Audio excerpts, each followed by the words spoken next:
gentlemen, and welcome to the Vortex Racing Network production of Monday Night Mayhem. The Moonlight Racing League comes here to Pocono Raceway for Season 5 of the amazing cup racing action. It's race number 9 of our 13 race season. We're 2 wide in the booth today. Mean Gene Money alongside Zach Panzarella, getting ready to see some hardcore stuff. This is race number 9. It takes 9 races to qualify for the postseason. Lots of men will secure that golden ticket here today. 8 previous races. We've had 6 winners, including last week at Sonoma.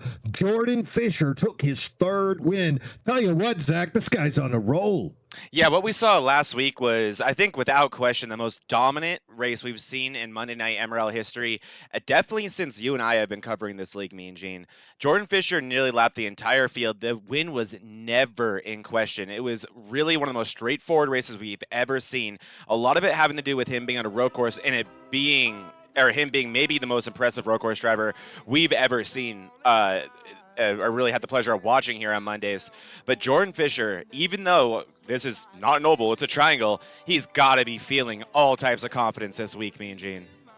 Tell you what, I did a little bit of research, a little behind-the-scenes action, Mean Gene hiding in the iRacing libraries, and looked up Jordan Fisher's history. Little FBI background check, nothing big. Found out he's raced Pocono once. He did it a couple of months ago in an ARCA car, so not the same setup. Crazy drafting in the ARCA, but he did take the pole, and then 8 incident points later, he finished in 3rd. So something to keep an eye on there. Hey, I'll tell you what, you did say he got the Grand Slam, he got the Triple Crown, he got the sweep and all those points. But you know what? Joe Volpus also took home some bonus points because he had 0 incidents. Only other driver to walk out of Sonoma with extra points. Penalties from last week, though, for contact, gonna be Jay Bev. He got him lost 5. Farmer, he lost 5. Hunter Hall and Michael Mata. For those of you who don't know, Farmer is Zach Clausen. Everyone will be marked safe from Farmer today because he has to work. Points, we can look at those really fast. The top 12 stayed the same, and you can see there's a tiny gap between 12th and 13th. You can see Jose Medina. We've got a little gap between him and Steve Lewis. Lewis is here tonight, as is Medina, so we'll see if that gap can change. But, Zach, things you want to keep an eye on, though, there's guys that don't have the max amount of starts. You know, Clausen is out there with not all those starts, as is Eric Gambrell, Jay Stinson. Don't see him on the track yet, but there's still some guys that might sneak up into that battle. Looks like qualifying is done after a quick practice session. And who is going to be the guy on top of the pole? It's going to be Eric Thornton. Great run there by Eric, the high side hustler, going to take the pole. Outside front row, going to be Grant Applegate. Grant had 2nd place last week. Tonight, he's going to start in 2nd. Hey, look at who's deciding to qualify now. Colin Bollinger going to be starting 3rd. That's that number 53 Toyota. Alex Hillman, DDI representative, going to start in 4th. Jonathan Quesabir going to be running in 5th. Joe Volpus going to start that number 11 in 6th place. Here's Michael Mata.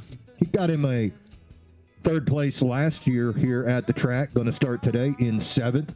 Dalton Geyer going to be starting in 8th in that number 36. Welcome back, Sean Walton, going to be starting in 9th. And that's the man of the hour, Jordan Fisher, going to start that number 39 in 10th on the outside of the 5th row.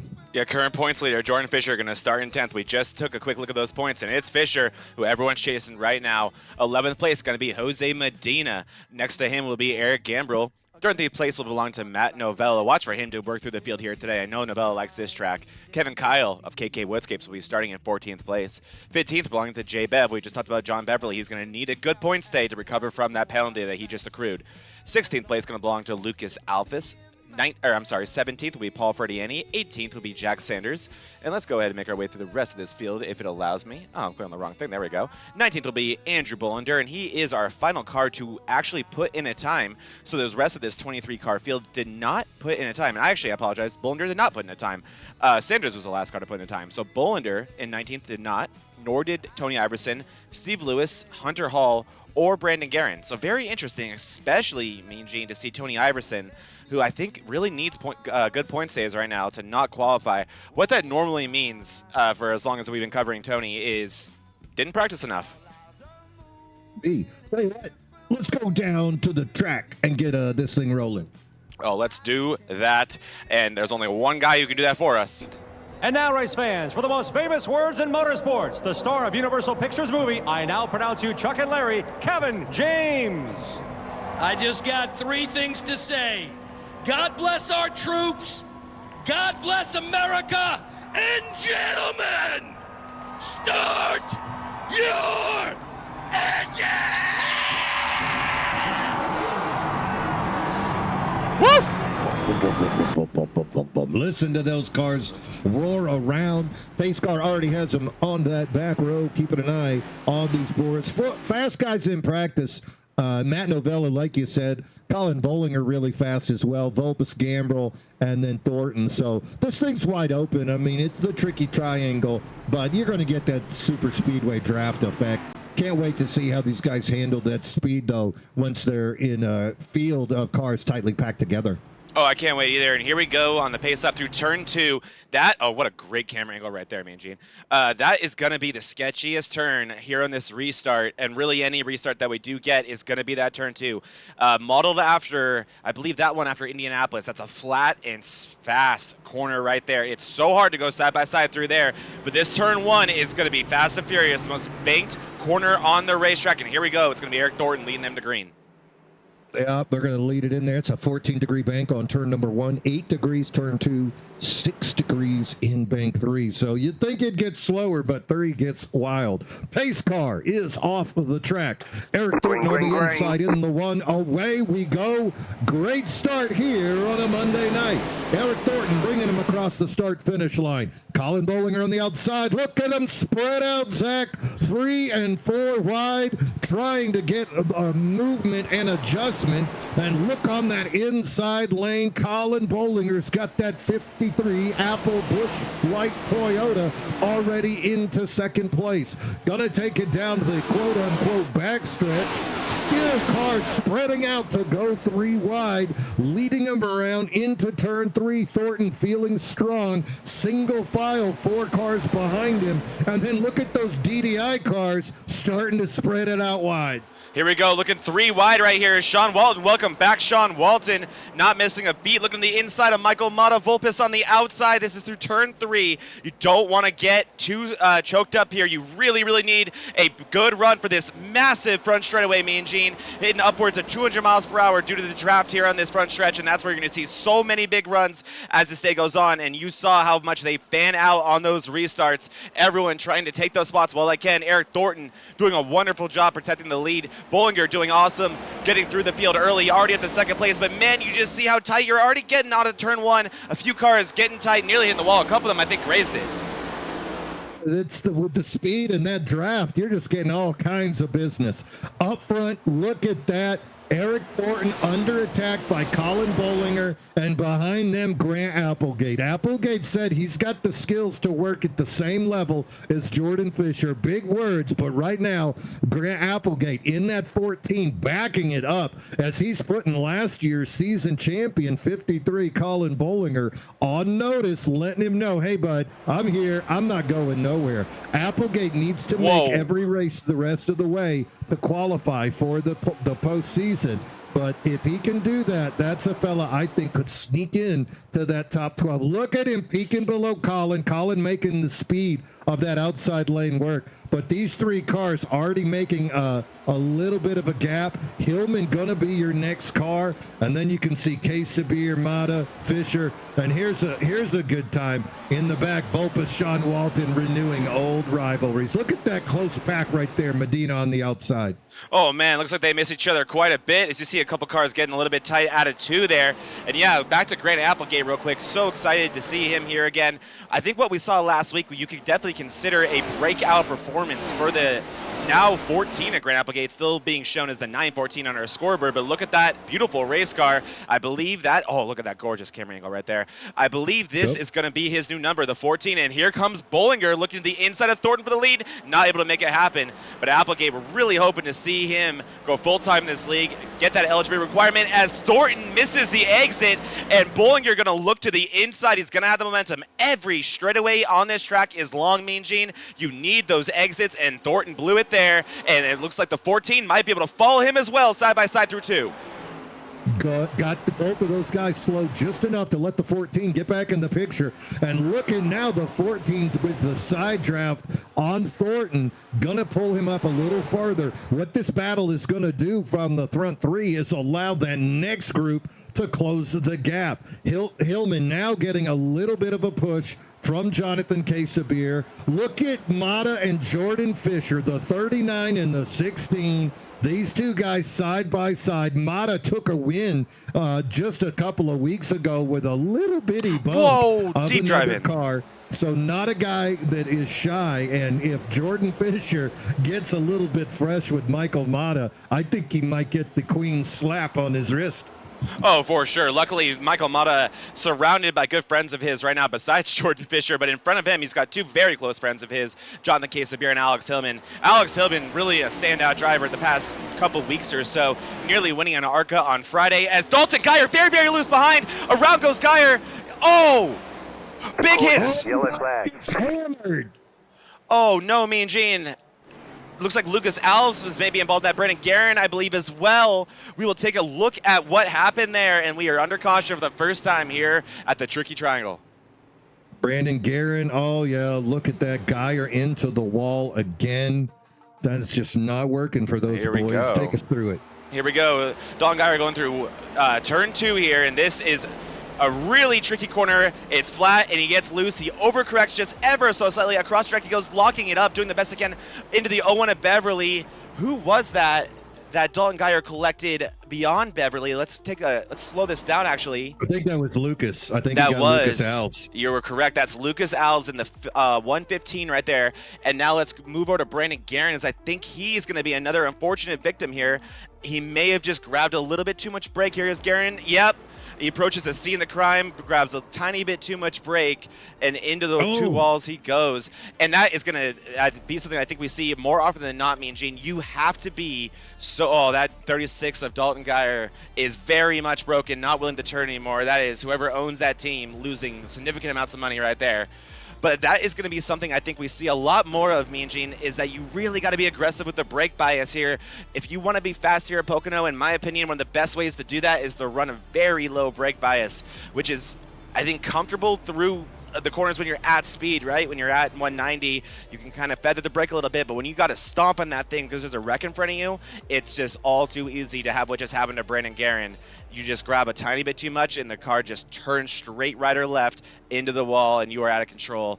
Unfortunate there for Guerin, very unfortunate for Geyer. John Beverly needed a good point stay. He was involved in that one as well. But look at this, Alex Hillman gonna pit. Oh, gonna fake it. Oh, a couple fakes. Some cute little shenanigans going on here, Mean Gene.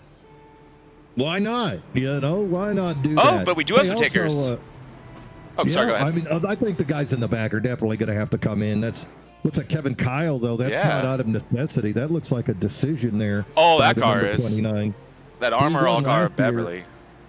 Oh, yeah. Bev took a little whack. I'm also worried about Brandon Guerin. He hit that front left, and that's exactly where toe link likes to snap.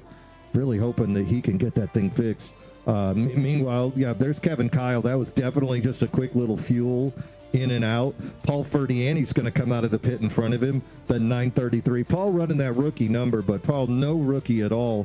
This guy, veteran of many series, gave David Owens a heck of a run in the truck series just earlier this week. Also a Cup veteran over in our Bonfire League Sunday Premier Cup, Paul Ferdiani. And also, he might do a paint job or so. I'm not going to say too much until I see some jingle hit the table, but, Paul might be a guy that can help you out with some paint jobs. Hey, we got a Dodge out here, Mean Gene. Look at this Dodge Charger being driven by Jack Sanders. Let's get a better look at that front end that Jack Sanders or whoever made his paint scheme created. That's pretty cool. Look at that. I think that's built off of a... Is that a Camaro? That's a Toyota. That's a Camry. Okay, that's a Camry. Yeah, it's a Charger. They look the same in real life too. Yeah, Phantom Paint Schemes. That's a guy that I've seen the jingle from, so we're going to say it. Jack Sanders, Phantom Paint Schemes. You can go ahead and get him to hook you up, and he can make you a Dodge Charger. Hey, speaking of really cool things that you can get hooked up in this league, why don't we hit a real quick commercial break while we wait for these boys to go green? Love it. What's this? Trophies.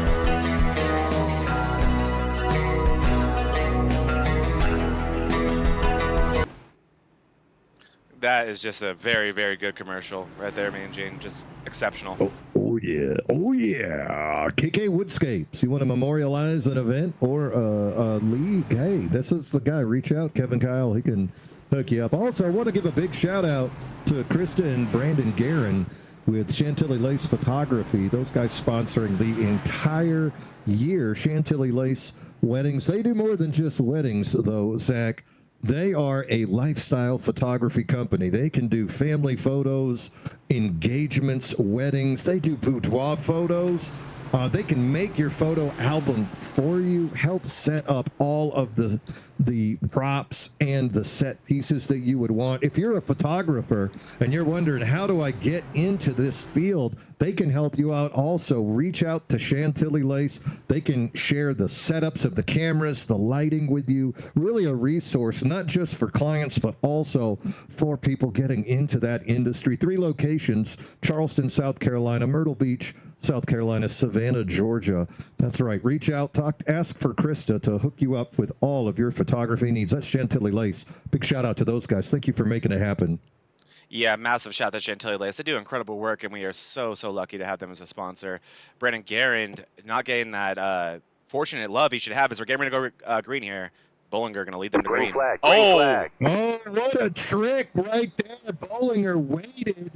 Forced Applegate to come off the throttle. That screwed up that outside lane. That's legendary shenanigans by the 53. Look at Thornton behind him, giving him a hard push.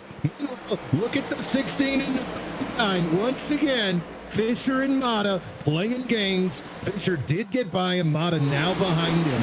But look where Fisher is now. He's in a sandwich. He's got case of beer in front of him, Hillman in front of him. Here comes Volpus. This guy's going to get bounced around like a ping pong ball in a Forrest Gump movie. Oh, man, Tony Iverson doing Tony Iverson things on the outside there.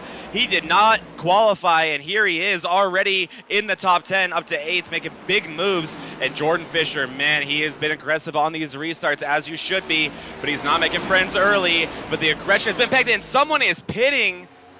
Is that Eric?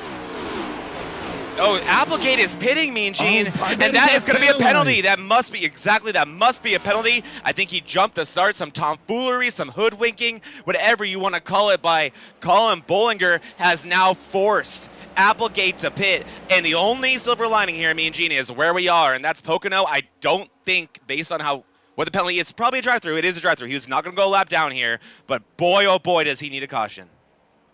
Let's go. You can hear in the radio of Colin Bollinger. It sounds something like this. Oh! The yellow flag is out. Oh! Mata spinning. There it is. You heard the impact on camera there. Brutal impact for the 16 of Mata. Not happy. Oh, boy. You got to be careful there, Michael. As he backs back into the track. Obviously, Michael Mata not happy right now. And why would you be? That looked like a blatant turning there. I'm not sure who he got involved with. Want to take some bets here? I might think it... Oh, I think it might be a guy we haven't seen a little bit, Mean Gene. No, that was just a racing incident. It always is, isn't it? Well, here we go. Incident. We're going to be going through turn 2 again here. I think that was side drafting gone bad. Yeah, usually is. Normally is. Side drafting gone wrong. This is turn 2. Again, a very flat corner. You see Walton a tiny bit tight there. Still nothing going on. And there's the issue. Iverson checks up due to case of beer. Mata checks up. Walton has no time to react. That genuinely is a racing incident that you cannot put that on Sean Walton. And Michael Mata is about to experience a massive hit here, Mean Gene. There it is. Oh, well, you know, better the rear than the front as far as maintaining keeping the race going. But boy, once you take any damage in the rear of one of these cup cars, you know they'll just start to spin on you coming out of turns. Yeah, I completely agree. So we're going to ride real time here with Michael Mata, and what I want you guys all here to pay attention to is that 13 and the 73 in front of him. Those are the two cars directly in his windshield, and watch for this checkup. There it is right there. Catches up too quickly. He's trying to check up. Walton has no time to react, and around goes Mata. Big hits there, Mean Gene. They don't seem terrible in the car, I will say that. Hopefully Mata able to get that 16 car fixed, because he was someone I was very excited to watch here today. Yeah, Michael Mata, remember, he won just a couple of weeks ago, so his ticket is punched, but he'd love to continue to accumulate more playoff points. Going to come in. Kiesebeer and Iverson are going to stay out, as is Kevin Kyle. That one really makes sense for Kevin Kyle. But Bollinger, Thornton, everyone else going to bring it in. And what we should be paying attention to right now is, are they going to take tires, or is this another counting your toes situation? Do they just want fuel? What do we got here, Mean Gene? I don't know. Thornton's a great guy to figure that out. I see Bollinger taking, Bollinger's taking right sides. Looks like Thornton just shoots out.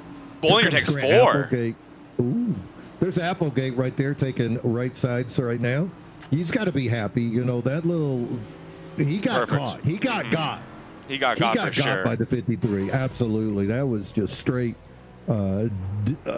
diabolical mentality there by the 53. That was not nice from Mr. Bollinger right there.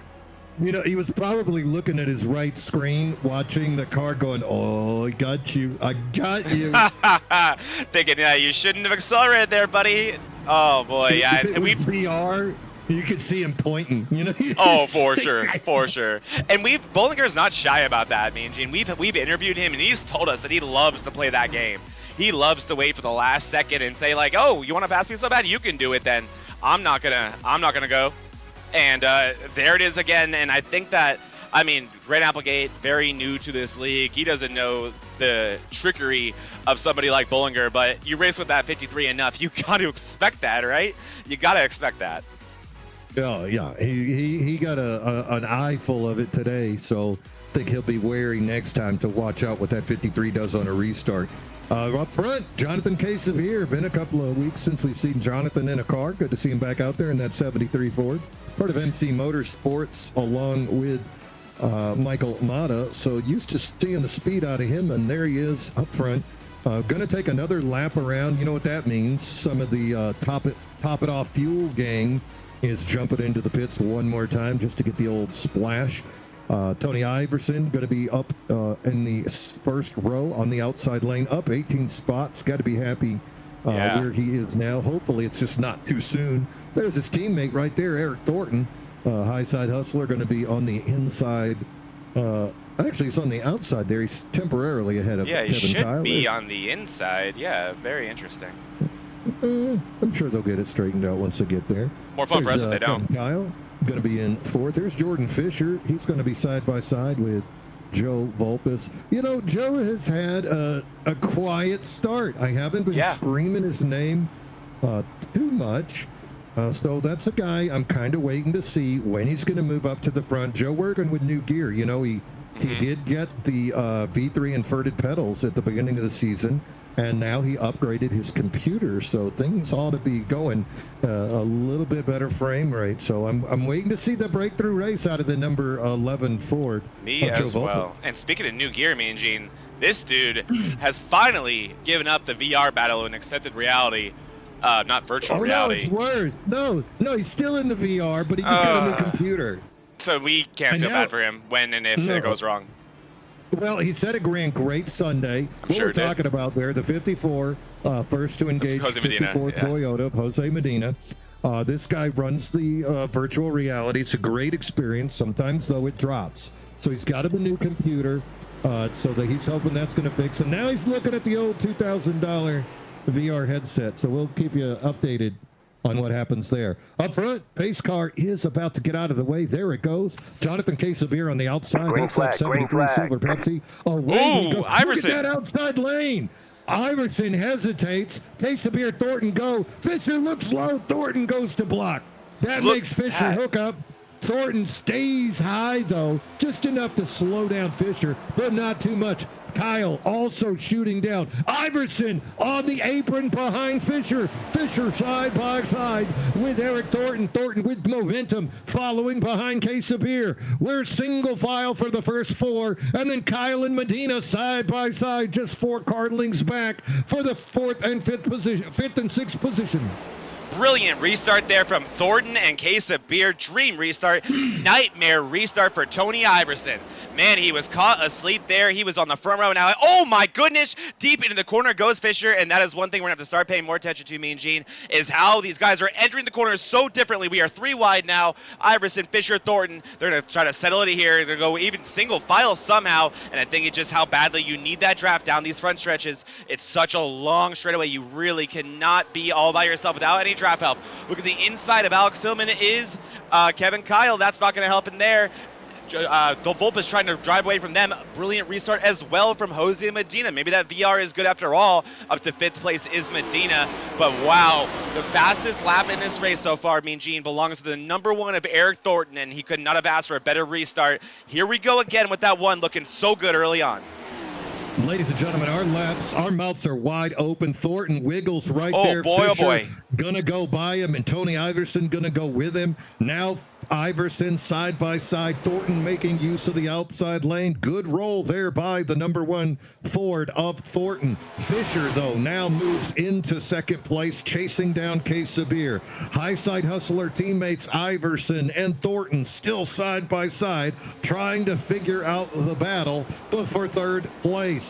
Look at Casabir, though. He's got to feel confident. It's been a while since he's been on the track, but here he is on one of his personal favorites, Pocono, and he's got that Ford on a rail, Zach.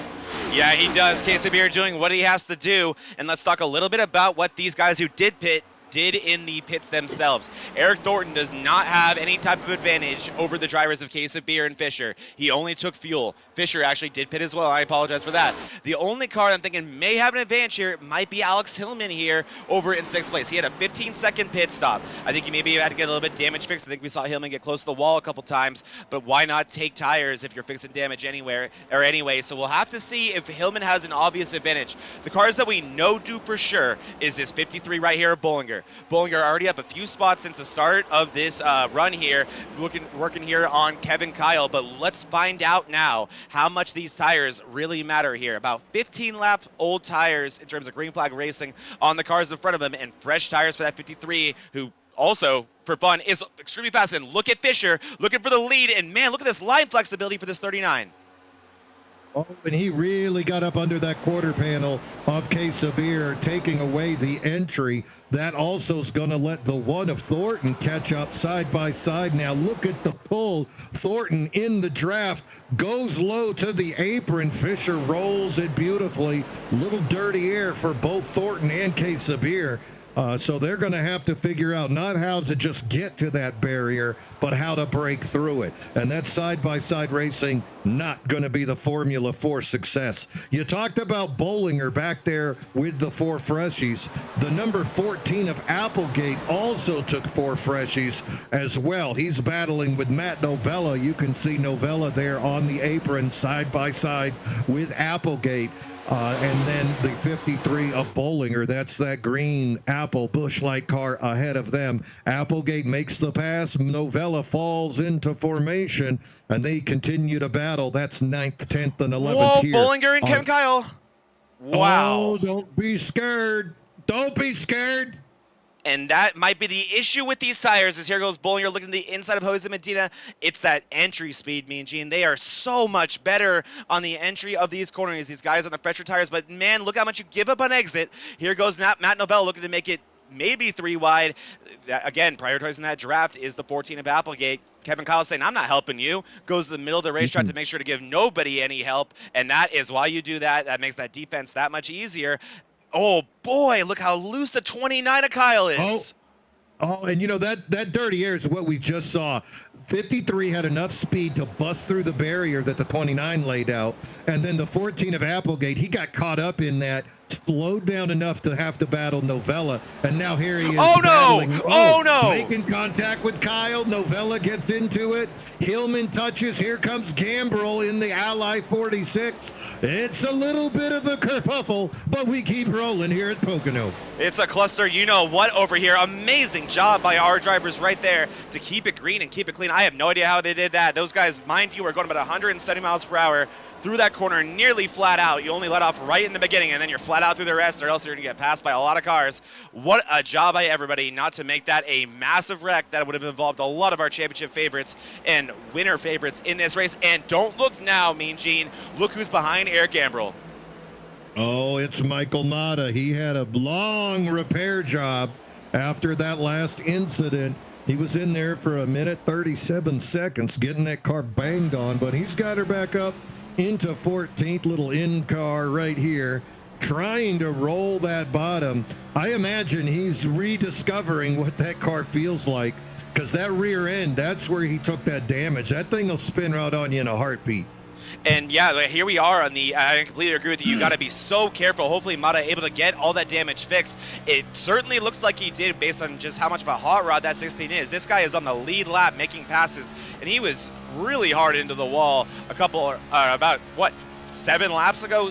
Incredibly impressive by Mata. Yeah. And I will tell you, Mean Gene, I just did an ARCA race with Mata as one of my teammates over on Friday nights on the MRL Broadcasting Network for the MRL League, or for this very league. And one thing that Mata taught me at Kentucky was braking extremely, extremely hard into these corners and driving in deep. And now watch him in the 2 here. I think that's what he's going to do. Look at this. So deep in. So hard on the brakes is Mata. And then look at that drive off. He still is able to get, by slowing the car down that much, you're able to get full back on the throttle, full throttle all the way. And look at that drive off that the 16 of Mata has to the inside of Gambrel. He needs to hope that Matt Novella can complete this pass on Kevin Kyle, or else he has nowhere to go, and he's just going to follow the leader. Yep, good racing right there. Novella does get by Kyle. Kyle's getting a little push from the 46 of Gambrel. So those 3 cars on the outside drafting with each other. That's going to leave Michael Mata no help on the inside. Mata finally does fall back into line. Great racing going back here in the middle of our pack. Speaking of middle of the pack, what's Andrew Bolander doing? Let's take a peek at the 24. He is just taking his sweet little time. Didn't take tires on that pit stop back on lap number 12. This guy was at the top of the points for a little while. Right now, though, seems to be content to just follow the leader, figuring out what's going to happen. This is a 70-lap race. At lap 35, they will award points, but there's no stage, no caution. So they'll keep on running. So he's got that Peach Crown Royal 24 still moving around the track, and it's still healthy, but he's taking his time, as is Hunter Hall right in front of him. So a couple of guys racing on the more conservative side tonight. Yeah, definitely, Mean Gene. We're at that point in the season. We're on race 9 of this regular season. What you do here is so important in terms of your points position, in terms of the bonus points that you can carry with you to the playoffs. We've seen so many times in the past just how difficult it is to survive and advance in the playoffs of Monday Night Mayhem, right? You really, really need to protect your regular season position and the bonus points that you can get when you can get them. So right now, I think we are starting to see guys like Bolander points race. He is in a great points position. He led the points standings for a big chunk of this year until Jordan Fisher woke up and just started dominating. Another thing that's sticking out to me a little bit here, Mean Gene, I'll see if I can get us a right camera able to really show this. And here it is, the IndyCar line starting to come in a little bit for Jordan Fisher. And what I mean by that is he is worried enough about that draft, and we just saw how important that was with Gambrel able to retake that position on Mata solely through the draft on the backstretch. But he is pulling all the way down to the inside wall on that front stretch to break that draft for Eric Thornton. He does not want to help Eric Thornton in any way. I think we're going to only see more of that as this race goes on. And here we go, looking for another position is Sean Walton, looking at the inside of Jose Medina. Medina, one of those cars who stayed out, kind of struggling to keep those tires underneath him right now. And I assume the guys who have stayed out entirely are going to have to pit soon. Yeah, you would imagine. Look at Novella catching up on those two as they're side by side. Novella going to let off, doesn't want a piece of the 23 at all. The 23 of Walton hugging that apron, and then you can see ahead of him Applegate in that 14. Applegate does have the 4 freshies that he took back on lap 11, but not seeming to have quite the success Applegate as Colin Bollinger is up there in 6th place. And those first 6 cars, Zach, they're really got equal spread out, the equal distance. If you kind of zap through them, you can see Fisher's got him about a 1/4 of a 10-second lead, and then Thornton has about a 7/10 of a second lead over Iverson, who has about a 7/10 of a second lead over Quesabir, who has about a 1/2 second lead over Volpes. So your top guys starting to spread out. The question is, can Bollinger take advantage of these slightly fresher tires? I think we saw the advantage early on moving through traffic, but now that he's here with these guys, it's just kind of keeping pace. We'll see once he pulls up on Volpes exactly how it's going to go down. But here on lap 26, you got to start thinking, especially Iverson and Quesabir, who've yet to pit. They're probably needing a little bit of the old fuel. I'm surprised they've made it as far as they have. I'm assuming it has a lot to do with the amount of cautions we've had already. Applegate needs to complete this pass on Hillman in a timely manner. And then he's only 1 spot behind Bollinger. He only has 1 car in front of him in terms of his strategy, which is really, he should not care about that top 5 right now. He should only be caring about Colin Bollinger in terms of winning this race. He needs to complete this pass right now. One thing that is, looking at our data right here, Mean Gene, is that Bollinger. Sean Walton. Oh, and Applegate's had enough of Alex Hillman, going to try to shove him off the track. Hillman goes wide. I think Bollinger should have to run unless Hillman can really get a nice run on the top here, and he can. Bollinger shuts the door. I'm sorry, Applegate shuts the door on Hillman. Oh, man, I mean, he had to do what he had to do. We'll see how Alex Hillman feels about that as we enter turn 1. He's going to give him a nice little shove in the 1, hope to get him loose, but it looks like Applegate going to be able to keep those fresh tires underneath him. But what I am seeing here, Mean Gene, we've talked so much about that plateau point, that evening out point when you're about, 15 laps into the tires, to where whether you have 25 lap old tires or 15 lap old tires, you're kind of running the same lap times. And that's what I'm seeing right now with Bollinger and Applegate. They are no longer considerably faster than those of Volpes and Quesabir and the cars in front of them, which I think really, really spells a bad sign for the 53 and the 14, because that means we're at that evening out point, Mean Gene. And, oh, big hit into the wall there. I believe that was a lap car. I'm trying to figure out who that was. I think it was Guerin holding on with that damaged race car. Big hit into turn 3. We're going to still be green here, but now everybody, the Fisher and really Fisher down to the top 5, they saved an extra set of tires, Mean Gene. That's true. We'll have to see exactly how that's going to affect them. 70-lap race here, so they should get 3 pits to cycle around and take freshies if they choose to do so. Bollinger did close the gap on Volpes there, but could not maintain the speed. Caution's out. Hot. Caution is out, and it's Brandon boy. Guerin.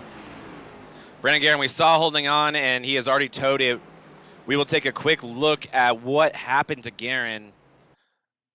What we could see was this car was very damaged. It just hit the turn 3 wall very, very hard. You can see right there on the right side of the car, already damaged. It's not turning anymore. It's giving it all it can. He looks like he was trying to pull over, but that massive bump right there, getting the best of him. And then honestly shouldn't have been a caution, but it was. Guerin tried to do the right thing there. Props to him. Yeah, just trying to get out of the way. Meanwhile, a little bit of chatter on the radio. Applegate talking to Hillman saying, hey, bud, didn't mean to run you high. The car is just getting a little bit loose. So good sportsmanship there by Applegate. Yeah, I agree. Really good stuff there. I mean, like, I think everyone's in the same boat there, right? I mean, Gene, even with Applegate with slightly fresher tires, knowing how much he has to go, and Hillman's not stupid. He knows that too. It's a very understandable, I think, situation that they were both in, and I think Applegate drove accordingly, and I think Hillman, someone who, especially recently, has been in situations to win races and has very often gotten it done. Actually, won last week over in this very league on Thursday over at Mid-Ohio. So, yeah, Hillman, I think, very much understanding that, and props to Applegate for having that conversation, because that goes a long way. Yeah, and they both live to fight another day. Exactly. Tell you what, earlier Zach and I were talking about the Vortex Racing Network and just how many opportunities we have to broadcast. We have, of course, tonight's Monday Night Mayhem. Tomorrow night, we're going to go with the Bonfire Race League, show you some trucks. Wednesday, we're going to do the DDI Racing League right in the middle of a playoff season. They are Wednesday night. Thursdays, we do the Thursday Thriller Truck Series. That's live with Kevin Kyle. Sunday, the Premier Cup comes back with the Bonfire Race League. But you know what I noticed, Zach? Wouldn't it be nice if we could just get into another type of car? I agree, Mean Gene. Like, there's one car that's definitely missing here. And, it's not the Xfinity. Not the Xfinity. No, it is not. You were very right about that. So that kind of spoiled it there, didn't we? It's 87. No, just kidding. But you're right. And also, Mean Gene, I guess I'll just say it too. I have so much fun here on Mondays. So why not do more of that? And with that said, more Monday. How about a double header? How about that? Yeah.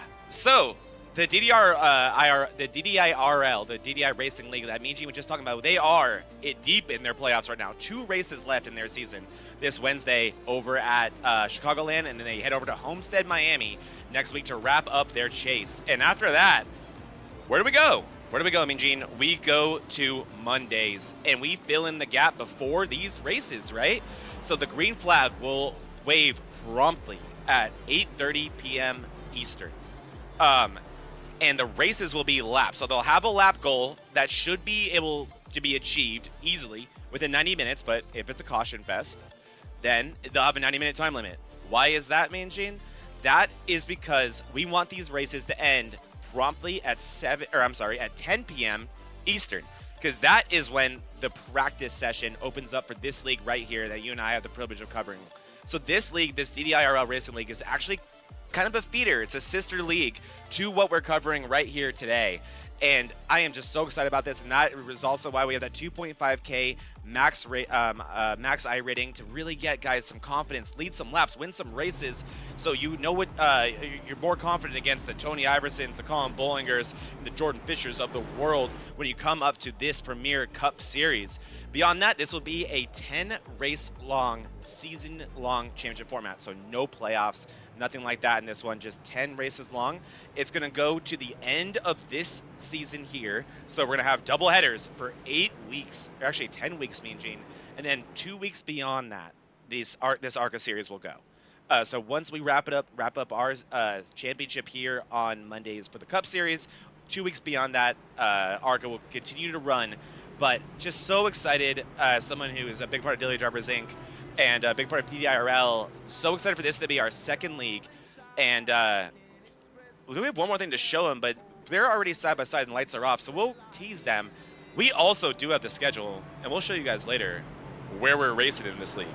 But DDIRL, use that Discord link. If you're already in the DDIRL Racing League Discord, you are good to go. And if that Discord link is giving you a hard time, reach out to me, Mean Gene Money, Joseph Volpis, John Beverly, Patrick Calgill. So many different people are going to be a part of this league that you can reach out to, and we'll make sure you end up in the Discord and you can race in this league. It'll be free to race. And oh yeah, I guess we didn't mention this, live broadcasted. So another live broadcast we're bringing over to VRN, which really gets me stoked, Mean Gene.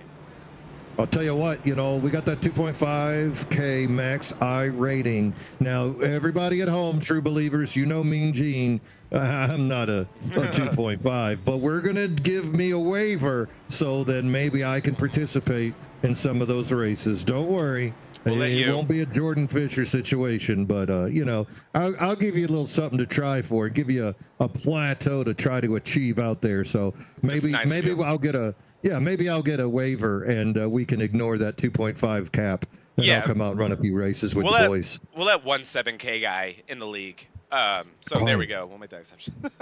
Here we go, Mean Gene. That's just my road. That's just my road rating. Come on now. Green, All right, here we go. We're going green. Michael Mata, Hunter Hall. The front row did not pit. Those two guys last took tires on lap number 11. Oh my And goodness! it's 4 wide immediately. Is that Look 5? at Iverson, Case of Beer, Thornton, Volpus, they don't care. Hillman still 3 wide. Oh! Fisher 4 wide. Iverson into Here we go! into Fisher. Caution, They make yellow flag. We're contact wrecking. and push the others up. Oh, it's Case of Beer. That's Novella. He drove out of it, but Case of Beer caught up in the foolishness. Looks like Sanders, perhaps. Oh my, Billy. Oh man. So Wrecking Daryl. count it, Mean Gene. 1, 2, 3. That's 4 wide right there. Here we It go. was fine, and then you can see after they go through this, it looks like Fisher went from being on the apron to then Iverson got below him, and that kind of moved Fisher up, I think, a little more than he was expecting. I think so as well. And here we go into turn 1. And oh my gosh, how nervous must you be for any of these 6 guys? That's Hunter Hall on the outside of Alex Hillman. Okay, I'm seeing Fisher slide up a little bit up into Hillman. Actually, And maybe right not. there, Maybe Iverson not. Oh, takes it's the air Iverson. right there. Yep, you're right, Mean Gene. Iverson into Fisher. And Case of Beers, you were to keep your eyes on here because we saw him get the worst of it. And keep your eye on that one of Thornton. This is, again, one of our fastest cars all day. 2 guys that have led Massive laps. hit. Oh, no, Mean Gene. 2 guys that have led laps suddenly. Thornton gonna get away from it. Case of Beer pointing the wrong way. That front left of Case of Beer looks severely damaged. I cannot believe how many people got away from that. Case of Beer in the pits right now. There he is. And that car is destroyed. No fast repairs here. Where is Eric Thornton? Let's get our eyes on that one car and see how Healy. Here's Thornton. Let's get a better look at that car. Oh, wow. Okay, he's going to pit. Man, I wish we could talk to him, Mean Gene, because I can't believe how good that one looks. Yeah, I'm very surprised. I'm in shock. But this is the next gen cup. It is. You don't know. Like, I think his wheels were straight when he hit the wall. That's such a weird thing about this car. If your wheels are turned when you hit the wall, you are SOL. And short on luck, ladies and gentlemen. But if your wheels are straight, you seem to be able to get away with a little bit more. So just a little pro tip out there for you guys. If you're going to hit the wall, straighten the wheel.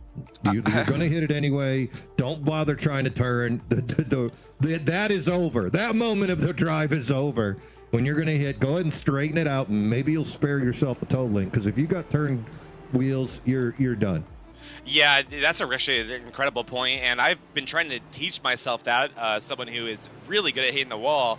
It really does go a long way if you can pancake it versus, having them turn. That's how you break a toe link, especially in this next-gen car. So that's a really good point. You saw Novella, you did see Novella pit there. You also saw Mata, Hillman, and Hall pit there. So I can tell you right now, Mata absolutely working with the DDI boys. Close alliance there between the two teams. So all that team pitting there, as well as Bolander and Lewis. And Mean Gene, I won't keep these guys teased too long. Lights are still in the pace car. Let's show them this ARCA schedule real quick and show these guys where we'll be racing and when. So here we go. Well, looks like you got a couple of exhibition races to start this thing off so we can get the smoke on the water, if you know what I'm saying, and a couple of fast ones there. Oh, yeah, smoke on the water, and they'll probably be fire in the sky as well, to be honest. We're going to start with some 2 fun, fast tracks, because if you've raced this new ARCA car, you know the runs this insane car gets. So let's get out of our system early, right? We'll start at Chicagoland on October 27th. And again, this will be an exhibition race just to kind of get to know the guys in the league, get to know the vibe and the rules of the league, the tire situation, everything like that, so you can be best equipped for when the season starts. If you can't make October 27th, we also have November 3rd, the following Monday. We're going to try to broadcast these live. I'm almost positive we will, Mean Gene. I'm almost positive these exhibitions will also be here live on VRN. I think the main broadcaster will be Alex Hillman. So you're seeing him here in the field here in the past, year or so. And I don't think we have to say too much about how much expert knowledge you'll be getting from the young driver of Alex Hillman. In his color commentary booth, I think will probably vary throughout the season. I think we'll try to get a lot of the top guys from this league to come help him out. Maybe some Bollinger and some Iversons to come work the booth next to Hillman. But beyond that, we will start the actual season, the points racing, or the points paying races at Richmond. And then from that point on, it's a 10 race season. Again, no playoffs. One drop race cannot be the finale at Phoenix. So any of those first 9, you can drop if you have a bad race, if you can't make one. Just trying to make it fair for this season-long championship format. And then if you're looking at December 29th and wondering what that is, we'll have about 4 to 5 tracks for these drivers to choose from for that race. So get signed up as early as you can, because we'll likely take that vote right after the exhibitions. So make sure you're part of that vote so you can decide where the penultimate race of this season is. But a good mix of tracks, I feel like, here. And the biggest thing is this car races unbelievable on short tracks, and that's why we're going to mostly short tracks. Oh, get in early. We're gonna rock the vote for Eldora. We're gonna drive Zach crazy. Oh boy. Can we pave it? That'll be fun. So, interesting situation. Top 10 cars did put on that 29. Here we go. Tony Iverson and Jordan Fisher side by side. Looks like Fisher's going to fall in line on the front stretch. Third and fourth, Vulpes and the 53 of Bollinger. But Bollinger getting a push from his teammate Sean Walton on the outside lane. Walton going to help roll Bollinger around. But look at Vulpes hug that inside lane. Everybody up there on 7-lap old tires. Finally, you can see outside momentum working. Vulpes is trending the wrong way. Walton gets on by. Here comes Grant Applegate next. Applegate, though, lets off. Gonna open the door for Medina. A little bit of a kerfuffle. Vulpes hits the wall. Gonna let Applegate get around, but those front 4 got good momentum, Zach. Yeah, great job by Applegate working through the field early. You really got to take advantage of these restarts and get those positions while they're available to you. The lead is only going to get more intense as this run goes on. You see Tony Iverson already doing those little sneaky snake IndyCar runs. Colin Bollinger wanting nothing to do with it. Why, if you're Colin Bollinger, Mean Gene? Pretty obvious reason. You know what turning your car for no reason does? It wastes tires for no reason. So Bollinger thinking about the long game here. We'll have to see how much that matters. We'll have to see how worth it using that draft-breaking move that Iverson is doing actually does. Looking at 4th and 5th place right here. Here goes Applegate looking to the inside of Sean Walton. Does he know Sean Walton yet? Does he know what to expect for this 23? He might learn today. No, you're going to find out. So interesting chemistry up front. You know, you're talking about Applegate. He's trying to get by Walton. Now he's involved in the side draft. We'll see how hard he goes into the apron, starts to clear him, forces his way up. Yeah, he does not know about Sean Walton yet with that move. But anyhow, going to take over the lead. Good run there. Good driving by both those drivers. But if you look at the chemistry up front, it's very interesting. Tony Iverson, no teammates up front. He's got no Thornton with him. David Owens misses today's race. That takes David Owens out of postseason play. Wow. Then you got Jordan Fisher up there. Fisher and Applegate do know each other, so perhaps they would team up, considering they're new to the league, first-year drivers. Then you got Bollinger in 3rd, and that's Sean Walton's teammate. So 2nd and 4th know each other. 3rd and 5th know each other. But Tony Iverson, he's all out there all by myself. All by myself. I'll do that again unless you guys fill my Venmo. I know, we got to torture them pretty much, Mean Gene. But wow, look at this. Look at him. Iverson's trying to get screw the draft. Iverson does that crafty duck down to pull people out of his draft, but that doesn't work. You can see Fisher was ready for that move. Not his first rodeo. The 53 of Bollinger keeping it close. Applegate right up in the wake. Then you can see Walton still in the picture. Then we fade a little bit to Vulpes, Medina, Eric Thornton. He's still got that car running, Zach. He had 35 seconds of damage repair by him, the Thornton, in that number 1 Chevrolet, but he's still got her in 8th place, and he appears to be up to pace. Speaking of up to pace, look at Michael Mata. He was only in the pits for a heartbeat last time, just for a top off under caution. So that means that 16 might be fully repaired.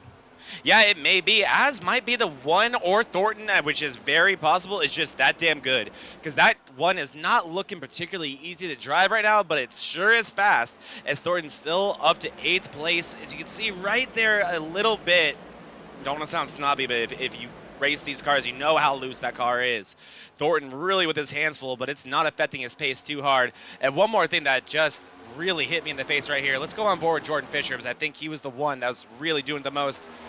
Man, these guys are shifting a lot. So look at this number here on the top right of the dash. I wish I could circle things. But there he is, from 4th to 5th. And now here he goes back into 4th. And then you're going to ride that 4th gear to use the engine braking. Now you're back onto the throttle. Not even full yet. Now you're full throttle. You're going to try to get in that draft. He's going to have to go back up to 5th at some point on this straightaway. But don't worry, Mean Gene. He's going back down to 4th for turn 1.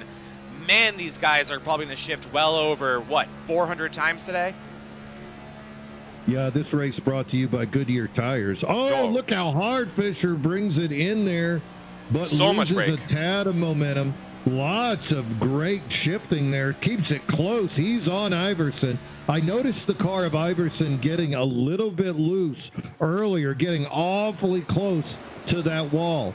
But here we go. Iverson going to dive her in again. You know, I want to call him Apron Iverson because he just hugs that yellow line better than anybody else out here. But you can see Fisher now getting used to the line and gets a mouthful of dirty air for his effort. Yeah, he did. He went in way early and just drove right across the wake of dirty air that Tony Iverson so nicely laid out for him.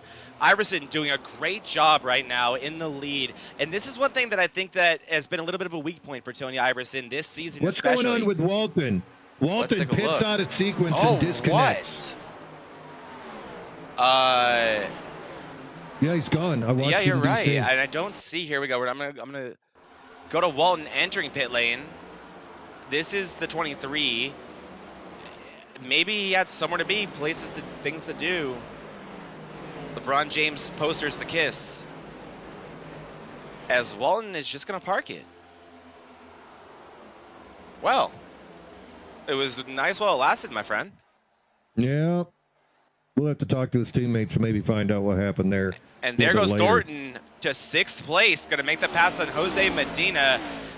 Man, oh man, I really cannot stress how impressed I am with Eric Thornton in this race. I mean, really all season, that one's been lights out. But today, more than ever, that car is a hot rod. Man, he's fast. Yeah, he is. Top 5 seemed to be just a step ahead. Thornton in 6th, just got by Medina. We saw that pass. Medina sticking with him. Medina trying to look below him, and they're going to get side by side again. That's just going to cost them even more speed on this long straightaway, watching those top 5 cars pull away. Joe Volta still staying within range, but now those 4 guys, Iverson, Fisher, Applegate, Bollinger, what a great race up front between those 4 guys. Afterwards, you can see there with Medina, Mata, Novella very close. Eric Gambrell trying to come into the picture as well. Great racing all over the track. That's Steve Lewis right there, toe-to-toe with Hunter Hall. Come on, Louis, get by him. Gary goes down that front straightaway. Going to pass him across that start-finish line. Great move there by Louis. And you just see how badly these guys want the draft, as you saw Hunter Hall make a sharp left to get behind that draft there. But you are right, Mean Gene. No matter where you look on this track, there is good racing. But and here goes Bollinger. Actually, wow, what a pass by Applegate. It gets by Bollinger. Look out for that 14. Like we said, that was the coming out party, I feel like, last week at Sonoma. Applegate was the only guy who made it somewhat interesting against Jordan Fisher, and he had a 2nd place to show for it. And maybe that was enough to convince him to go full time here, because, wow, that 14's been lights out. And what do you say right here? Lap 44 going to 45. We crank it up for a little bit, Mean Gene. Let's crank it up. Let's crank it up.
Well, we came back right in time, Mean Gene, because we got a car coming into the pits. Colin Bollinger going to be the first to bite.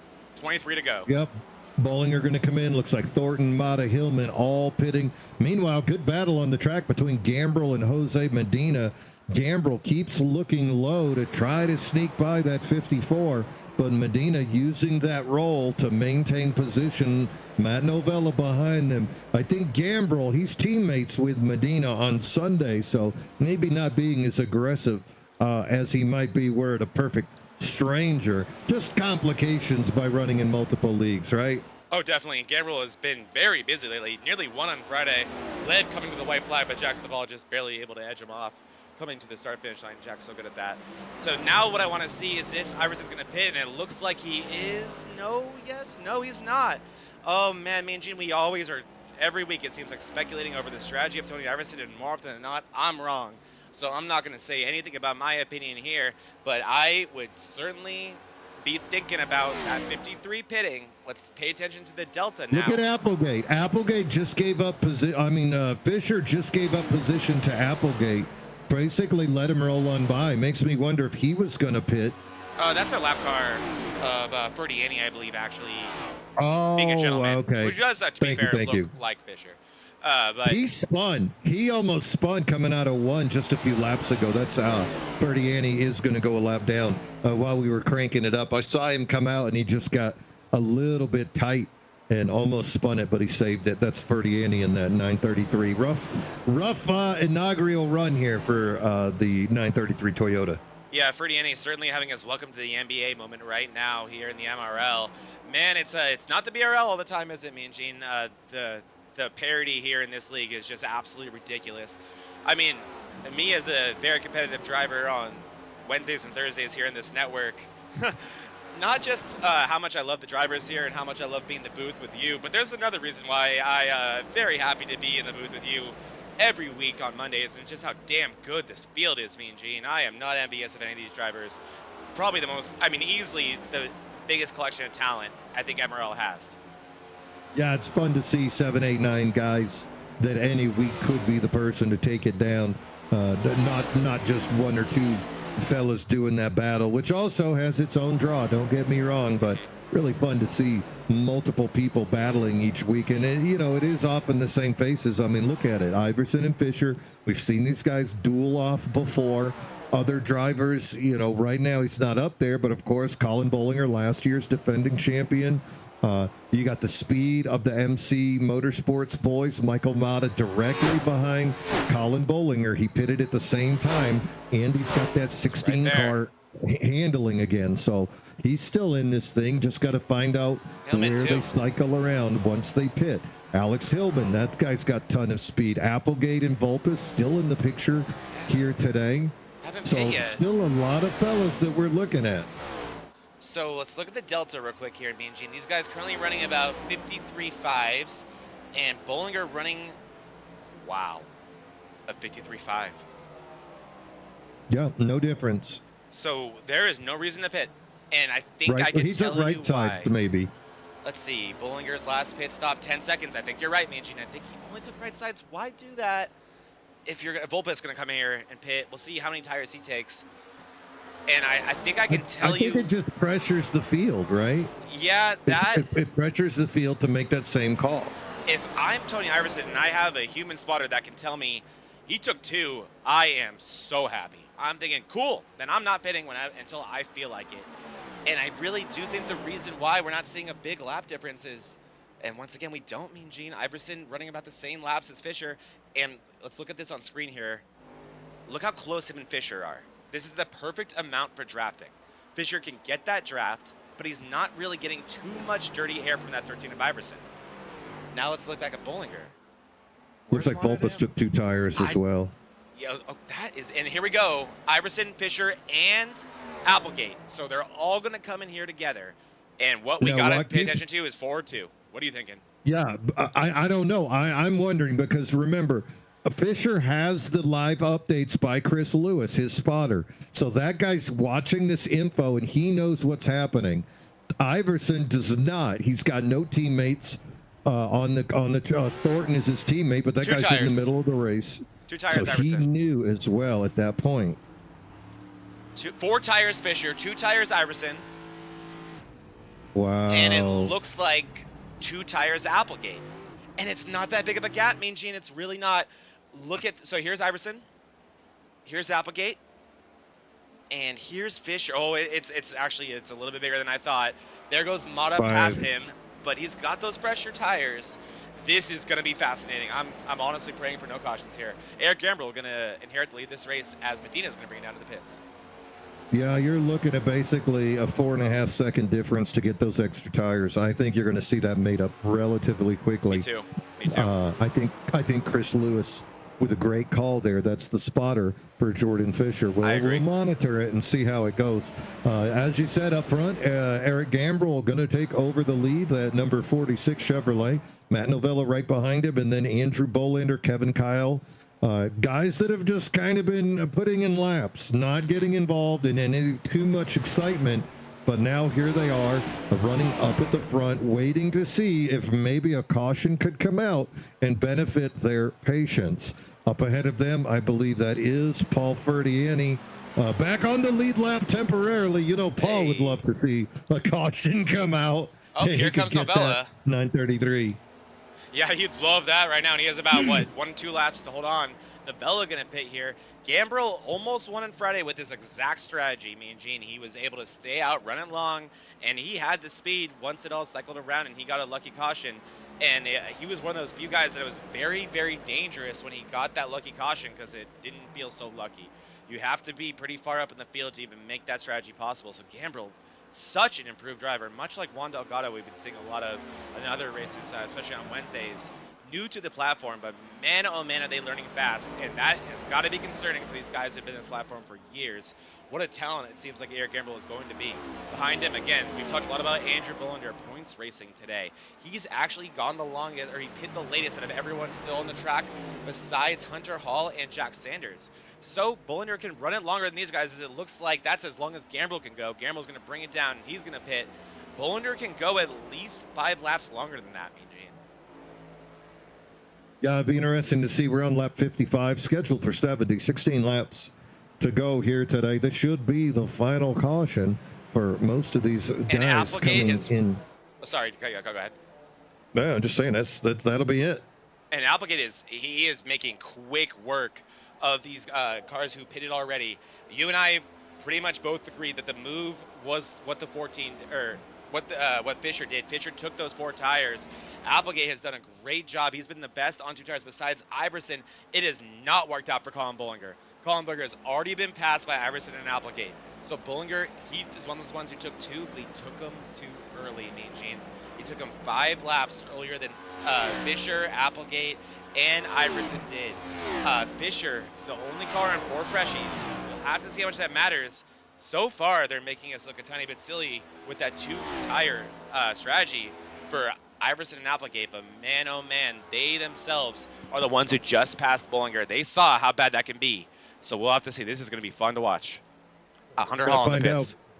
Right now, Mata also pitted on lap 47. Mm-hmm. Those 2 guys, Mata and Bolinger, are 25 100ths of a second slower than Fisher and Applegate.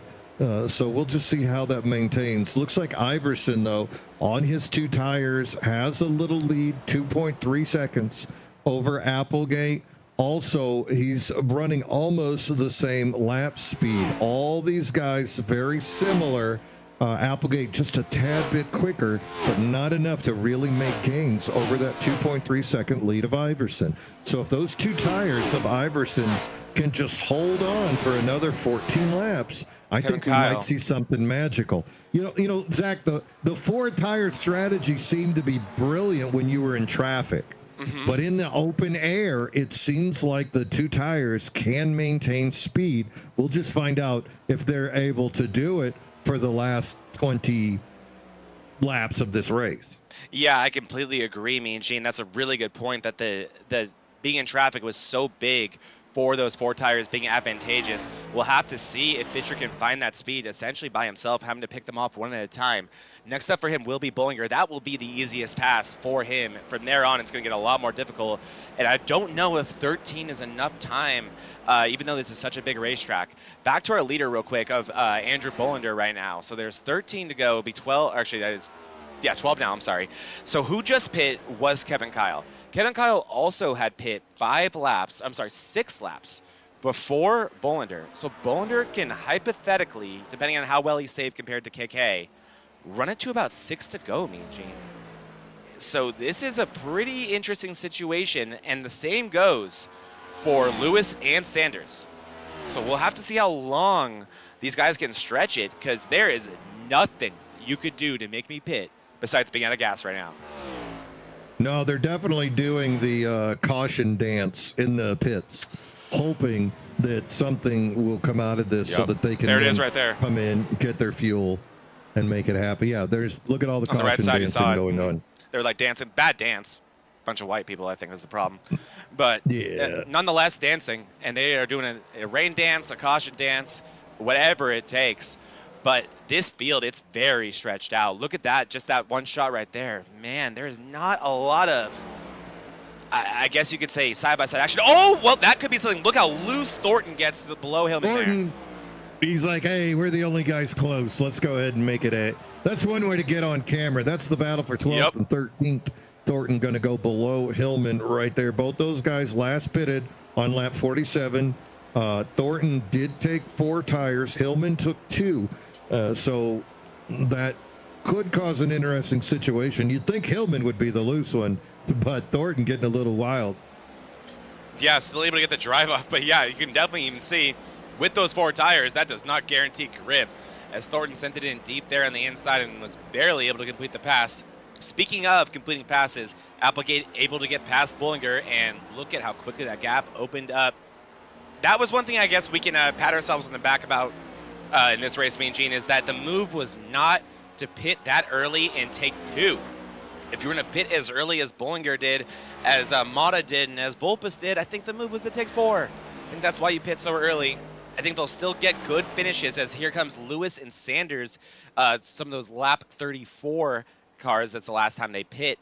So the only one still left is the previous championship winner, the first time winner this season, Andrew Bollinger, praying to whatever God he believes in that there will be a caution in the next, 45 seconds? Yep. Meanwhile, Paul Ferdiani, he's back there battling Hunter Hall. Here That's comes for position. Bollinger. Look at that. Ferdiani and Hall. It's for position. Hall gets by him. And then Hall into the pits, and Ferdiani thinking, I don't want to be on TV anymore. And Bollinger is going to bring it, or Bollinger, I'm sorry, is going to bring it in. And now we are at officially the cycle through point, Mean Gene. It is clear cut as could be. And look who is in second place, or who's about to be in second. It's going to be Applegate. Fisher, Mr. 4 Tires, lost a position to Bollinger. Let me see if I can find that. Interesting. That is not so good. That gap is also growing just a tad up front. He's got it at 2.7. It was 2.4. So Iverson maintaining his position right now, turning out great laps up front of Applegate. Applegate is trying to close the gap. He's got Colin right behind him, 0.6 of a second. And then you can see Jordan in that picture as well. So that's the second, third, and fourth place car all in that same frame right there making battle. And then you got to fade back just a little bit. Mata and Volpus in a great battle. Those two guys only separated by 0.2 of a second for the 5th place position. Matt Novella finally got by Eric Gambrill for 7th and 8th. Little bit of a gap back to Thornton, who's still got her going. And then Hillman and Kyle in a great battle as well. The 29 gonna sneak by the 8 right there. He's got 10 lap fresher tires. So no surprise to see Kevin Kyle able to make that inside lane work. Kyle only took 2, but still 10 lap fresher. That's got to be a slight advantage. Yeah, I think it definitely now look at Bollinger trying to sneak up. Yeah, look at this. As Bollinger, really with those super fresh tires, going to get past Hillman in a hurry. And really what's becoming so apparent here is just how good old tires can be. The Delta, not that great, and I think my dumbass mixed up Applegate and Fisher. I don't think Fisher got by Bollinger. So I think we were wrong, Mean Gene. Those 4 tires may not have been worth taking. It's going to be 6 to go this time around here. Actually, it's going to be 7 to go. I apologize. For yeah, there's Fisher. plenty to find out. There really is. I'm not saying he's going to catch Tony, but he is closing that gap on the 2 cars in front of him. He was a half a second faster than Applegate. Fisher was that last lap, and he was 0.2 of a second faster than Bollinger. So as long as he can roll it and get good acceleration coming out of those turns, I think he's going to get into that draft, and then you're going to see that close even more. Look at this. He is not afraid to bring it in quicker down on the apron. Bollinger can smell him. Gonna have to do something, but with Applegate in front of him, again, Applegate and Fisher know each other. I'm not saying they're teammates, but there's absolutely no reason why Applegate would help Bollinger at all. I think he's just going to feed him dirty air. And same with Bollinger. Why would he push Applegate? He wants to get by him and get into the chase to get after Tony Iverson. Meanwhile, Tony Iverson, that 2.8 second gap, it's got 2.9. It's staying the same. Iverson not escaping, but only 11 laps to go. Iverson doing what he has to. Here's a good look at that 13 car right here. And yeah, Iverson really just a drive in the sunset, loving what he's seeing behind him. Bollinger really coming alive right here on those 2 tires, on the oldest tires in this lead pack, and really showing some speed. Maybe saving a little bit, knowing that this is going to happen, and really starting to put down some fast laps, but gets tight at a 2 there. Gets a pretty good chunk of the wall there. That's going to help Applegate. And like you alluded to, Fisher, the closer he gets, the more that draft will come into play, the more he'll be able to pull those 2 in. What Fisher really needs to hope for right now is that Applegate can find enough speed to start reeling in Iverson, and that is not happening yet. They cannot afford this time, and yeah, I agree. I don't think Fisher's going to have enough time to catch Tony, and the only reason why I'm going to go ahead and say that 4 tires was the wrong move is because that's who he was right behind when he entered the pits. He was right on his butt. He took those extra 5 seconds in the pits, and it didn't work out in the net. It doesn't look like it's going to. If we get a caution, it'll be a match made in heaven. If we don't, there just isn't time. Iverson's too good, too strong on these 2 tires, and too much for, I think, Fisher to have to overcome in front of him. Yeah, and as far as the races go, no one is close except for Kevin Kyle and Andrew Bolander. Those 2 guys might give you a little bit of action out on the track. You can see Bolander trying to sneak up and get next to Kyle, but except for those 2, everybody's got a pretty nice gap around them, enough so that you're not too concerned about contact. And if it was, it'd be the guys that we're talking about in the race. Look at Bollinger finally in position now to do something with Applegate, but Applegate has been masterful today about maintaining his speed coming out of the turns, and then into that dirty air comes the 53. He gets back in the draft. This is going to be spicy right here, Zach. Yeah, here we go. Through turn 2, we'll see if Bollinger wants to do something about it. Really trying to do the move where you're getting someone nervous, right? Show them the bottom, show them the top. Make them think you're going to go for the pass, even if you're not. Try to force a mistake. It's so much easier at Pocono to pass that way, kind of like a road course. Bollinger not quite able to make it happen yet. This is where he's been so strong, though, on the exited 3 down this long front stretch, able to get a big run. We'll see if he can do anything about it here. Use that draft, and they're continuing to pull away from Fisher. So Fisher, his bed may be made here, and these 2 might be under the understanding that they're racing for second place, because Iverson, he is Gone, Mean Gene. Yeah, Tony having a great day here. He's kind of oscillating that lead between 3 and 2.8 seconds is Tony Iverson out in the lead. Just completed lap number 67, so 3 laps to go for Tony. All systems go. Meanwhile, how aggressive will Colin get? We've seen Colin make contact before, but I think it was more of a retaliatory situation. Remember, he did get the 10-point penalty because of his contact with Jack Sanders. Jack was just the stray. He caught a stray bullet with all the things that were going on during that super speedway race. Also, coincidentally, Colin is 10 points behind Jordan Fisher in the pole. Isn't that funny? Yeah, isn't that funny how that kind of stuff works, Mean Gene? And one more thing that might be a little bit funny, but probably not to him. I think Grant Applegate might be on his way to back-to-back runner-up finishes, which, like, that's a great finish, especially for a guy who needs points. But, oh, God, that hurts. Yeah, you don't want to be the bridesmaid too many times. But, hey, you know what? This is about points. Grant's trying to get enough starts to push his way to the playoffs. And, you know, starts is one thing, but so is points. And finishing on podiums is a way to do it.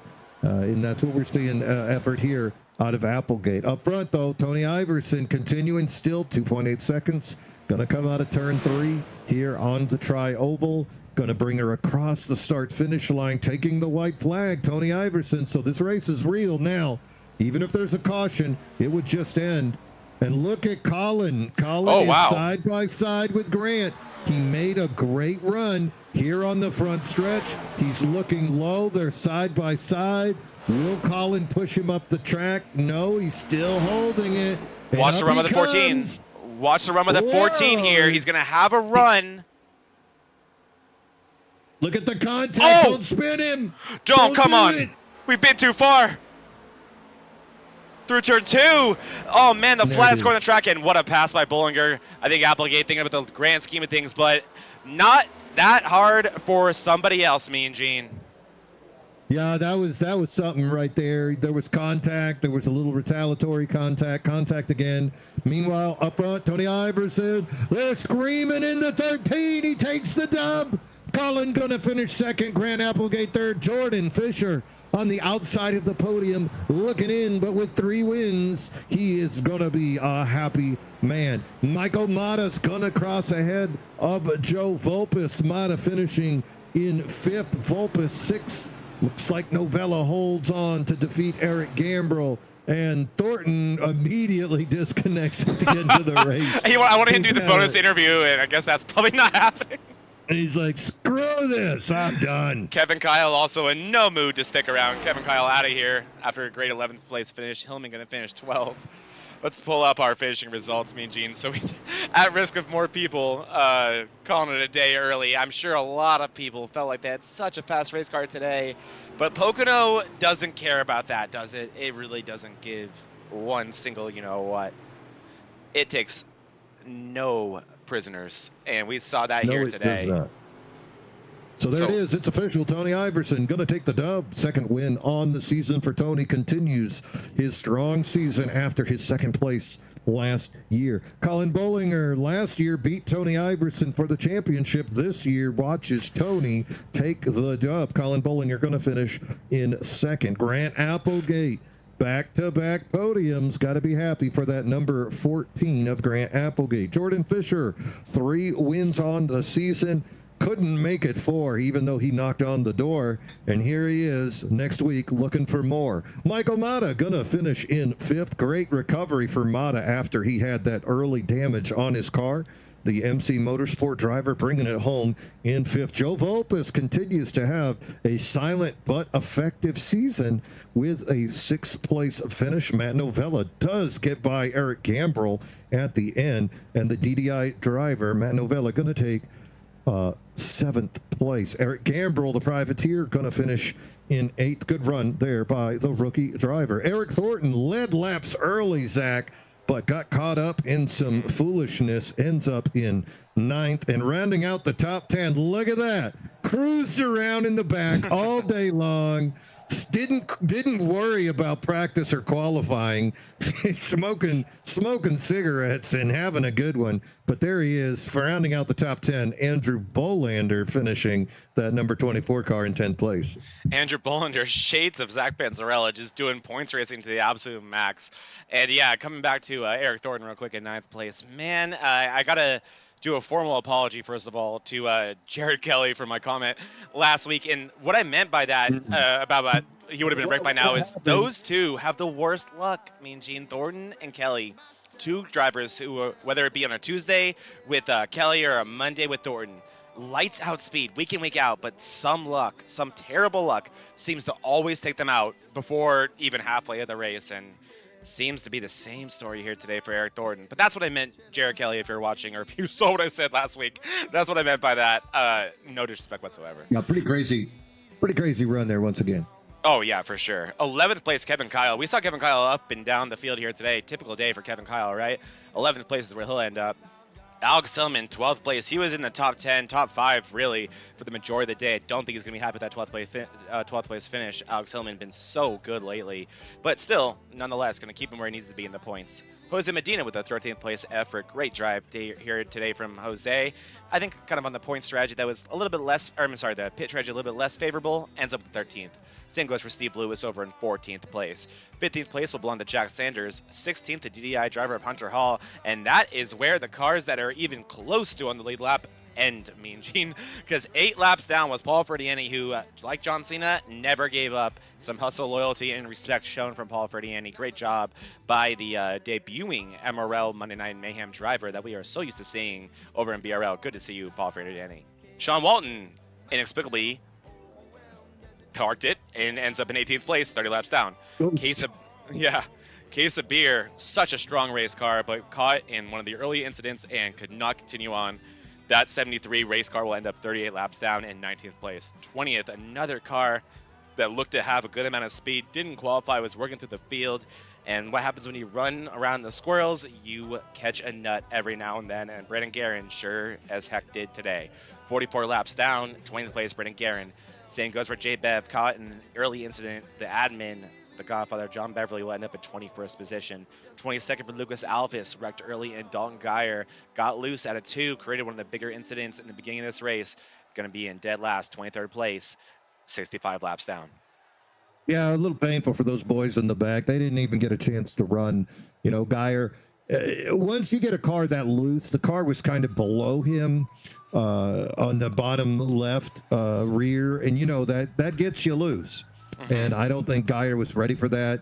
And then when he tried to correct, the tail end just kind of whipped around on him, and then you're just along for a ride. Came back up onto the course. Louis Alves with the old T-bone, and that collected Beverly, collected Guerin as well. Guerin able to make it last a few more laps, but he was milking a wounded car at that point. So bottom 4 guys really caught up in the pain of that. Case of beer, you know, finishing back in 19th, same way, just got caught up in an accident and took that 73 out. Such a shame too. Jonathan running so strong, and then all of a sudden finds himself just caught up in an accident a little bit beyond his control once they went. God, they were 4 wide. Iverson on the bottom, Fisher in the middle, and then Case of Beer just on the outside.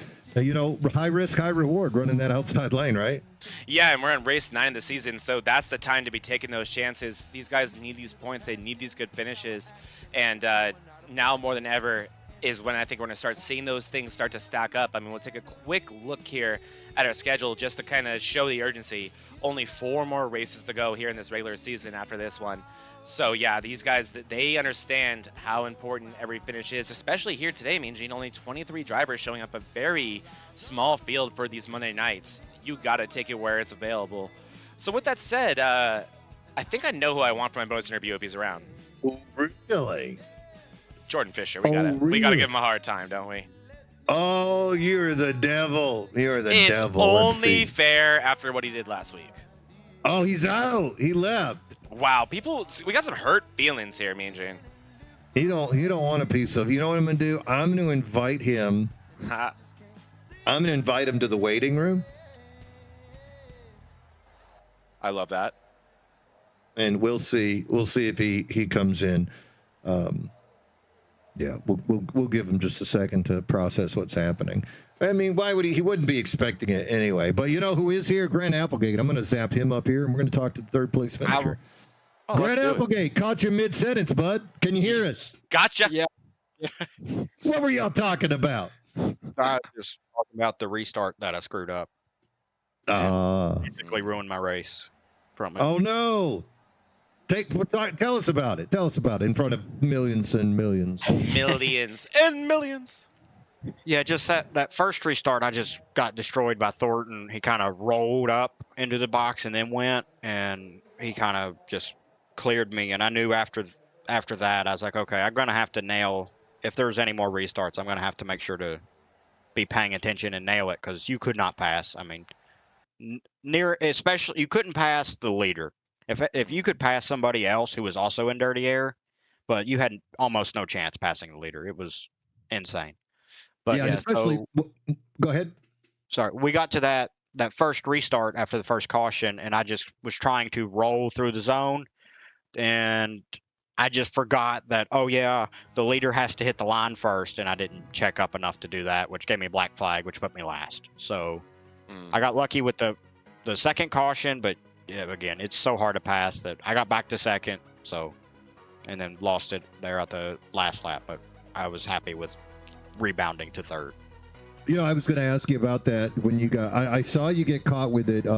Colin is the devil as far as those restarts go. He is absolutely the master of waiting till the last second or going immediately. I think he's just staring at the other car every time when he does something. So yeah, he got you with your pants down, but then the caution came out immediately. I was going to ask you which of the gods of Mount Rushmore were you praying to there? Were you praying to Richard Petty, Dale Earnhardt, or which god helped you there? Honestly, I think it was a cruel twist of fate, if we're being honest. I got a black flag, and then it's like, oh, here's a caution. Just to prove, like, hey, you ruined your own race. Now you got to drive through the field. It was just, yeah, it was like, I was happy about it, but at the same time, I was like, I can't believe I did that. Oh, yeah, he's infamous. We've seen Colin do that to everybody from Tony Iverson to previous champions. Colin, just a crafty devil. Really fun to see you guys battling there at the end. But like you said, just the tires, that dirty air, such an issue, not letting guys get by out there. Grant, anybody you want to give a little shout out to here today? Just shout out to everybody who puts on the show. I mean, honestly, we wouldn't have a place to race if people didn't put the time and effort into giving us somewhere to race. So I always appreciate that. And just wanted to point out I gave myself wheel damage, so that was dumb. But yeah, so. Jeez, how are you still so fast? That's impressive. Dirty air. Dude, I don't personally, because if you watch, Tony drove away from all of us, but I had enough dirty air to. I feel like my damage slowed me down about 2/10. So I wish I could have known what no damage would have felt like in clean air. I never got to the lead, but yeah, I feel like clean air with no damage, you could run a 53.4-ish. And then did the 2 tires, 4 tires thing ever play into your head? So I'm not sure if you knew Fisher behind you had taken 4, everyone in front of you had taken 2. Was that an easy decision for you in that last pit stop? Did you care about the 4 behind you, or were you just thinking air, only air? If I didn't give myself the damage, I probably would have taken no tires because they meant absolutely nothing. But once I gave myself the damage, it made it so tight that I knew I was plowing through the right front. So I knew I had to take right sides at least to make sure I didn't blow the right front at the end of the race. I didn't want to pull a Kyle Larson. That would have been hilarious. Oh, as a Larson fan, thanks for that, buddy. Yeah, me too. You know, that's why I remember it. Oh, that was a fun day. Honestly, I was going to take no tires but then, like I said, I gave myself the damage, and I was like, well, now I have to put rights on at the very least, or the right front. I don't think was going to make it. 10-4. Nice. Well, you continue your climb up. You do need to hit every race the rest of the year to qualify statistically for the playoffs. And as I'm looking at the calculations, 35 points between you and the 12th place position of Jose Medina. Is that still on your radar? Oh, yeah, honestly, I've been paying attention to it. We were going over the standings last week, and I was like, damn, I wish my name was on it. But yeah, I knowing that I missed the first 4 races, I think, because I wasn't here. I know I got to watch the standings every week, and I feel like I'm doing pretty good so far. I've 5 starts, 3 top 5s, so basically I have to do that every week. So it's going to be hard, but I enjoy doing it because, again, this is one of the better leagues I've ran in. So I enjoy showing up every week. And other than Indianapolis, I'm pretty happy with the 4 tracks I got to work with. There you go. And who knows? Other people might hate that track too. And if you're there at the end, anything could happen. Auto Club next week's gonna be insane. Let's go 5 wide. Let's go 5 Yeah. wide. Yeah, It's we're looking like forward this to track with the draft, but there's no dirty air because you have so many different So many lanes to lines. run. Yeah. Yeah. So that'll be Yeah, interesting race to watch. Nice. Well, ladies and gentlemen, Grant Applegate, no longer the 914. Now he's the 14. And today puts on a show with that podium finish. Grant, congratulations. Great run today. Can't wait to see what you do next week. Go have a cold one, my friend. You earned it. Good job, man. I appreciate it. Man. And guess who's down there? Guess who showed up? Oh, do we have him? Mm-hmm. Get his ass in here. Shout out to Grant Got him. Applegate, though, me and Gene. Looking at these standings here, he has 5 starts, and he is knocking on the door. He is 7 points behind guys with 8 starts. He is what? 9 3 points top behind 5s. a guy with 3 9. top 5s in 5 races, dude. Unbelievable consistency for Grant Applegate. Just as happy as he is to be here, we are just as happy to have him. So, wow, what a awesome driver he is. But speaking of awesome drivers, let's talk to our championship leader, Jordan Fisher. We got you, my friend? Yeah, absolutely. All right, Jordan, we're here to make fun of you. I'm just kidding. So, I mean, it's only fair after you put down... You got a mouse in your pocket? Mean Gene was so much meaner than I was. You have no idea, Jordan. But easily the most dominant performance in MRL Monday Night history last week. An unbelievable drive over at Sonoma. You show up here at Pocono. You have lights out speed once again.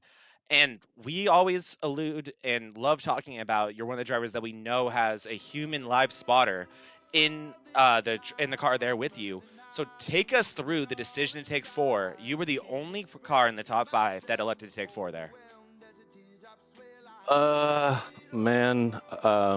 Yeah, I talked to Chris about it, and we can't do that ever again in this situation, because tracks like Pocono and as well as the Brickyard, ultimately, it's all about controlling dirty air, and we kind of threw away the win tonight. So that's it happens, because I've had bad races, so I've taken L's in this case, but in this case, Chris definitely acknowledged that we definitely threw away, if not a win, for sure a top 2, because we had that kind of speed all night long, considering we pulled away before caution started dropping and everything. So overall still happy with 4th, but definitely a woulda, coulda, shoulda kind of night.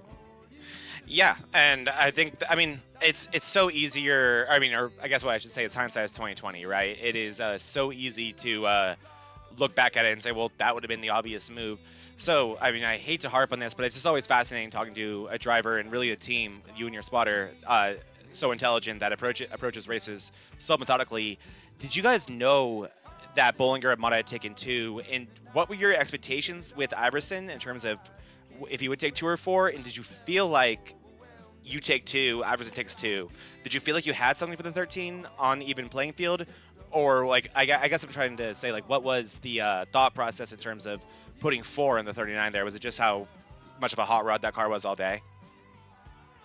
Honestly, Chris just told me to put 4 on. I just trusted him through the situation. We knew that Colin took 2 and pitted early, and we thought that was too early. But like I said, just kind of trusted through him. I definitely, not gonna lie, I doubted the decision going in the pits, but regardless, I'm gonna trust him through that. He's brought me wins in the previous races in the MRL series, so just gonna continue. That's gonna continue for the future races going forward. Obviously, it just means that we got to go back to our worksheet, getting those practice laps and get into these situations so we understand that tires simply do not matter at Pocono. And one of the tracks coming up at the Brickyard, that's going to be the same situation, especially with dirty air and everything. So that's that week's definitely circled to do a little redemption race, because like I said, humbly feel like I had the fastest car out there tonight, but there was definitely a lot of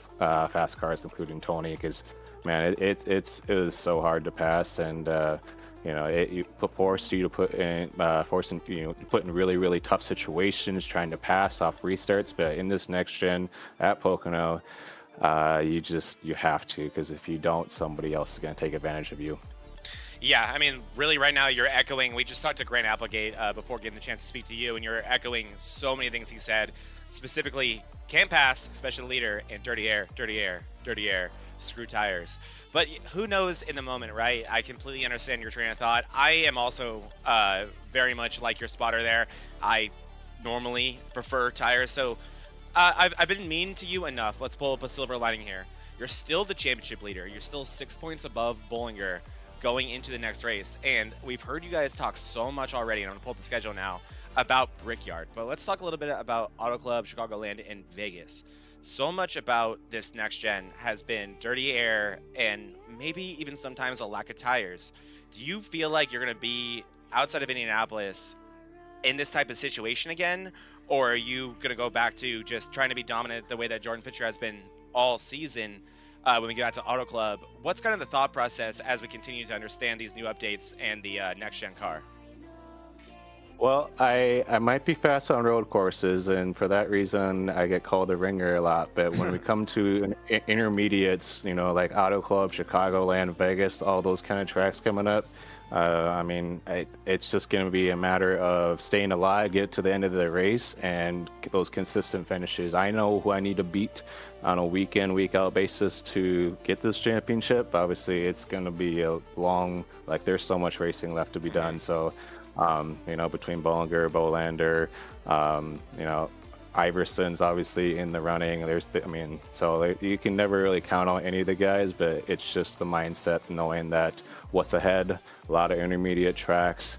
So that's just going to be the focus, trying to figure out how to kind of save those tires in the long run. So it's just long run speed is going to be the key to success, because, you know, I feel I can somewhat show short speed. I kind of somewhat botched quali today, but ultimately, what really matters is the long run speed, especially at those intermediate tracks. So really looking forward to the challenge against this just overall great competition in this league, and you know, we'll make a run for it. So we'll rebound from this.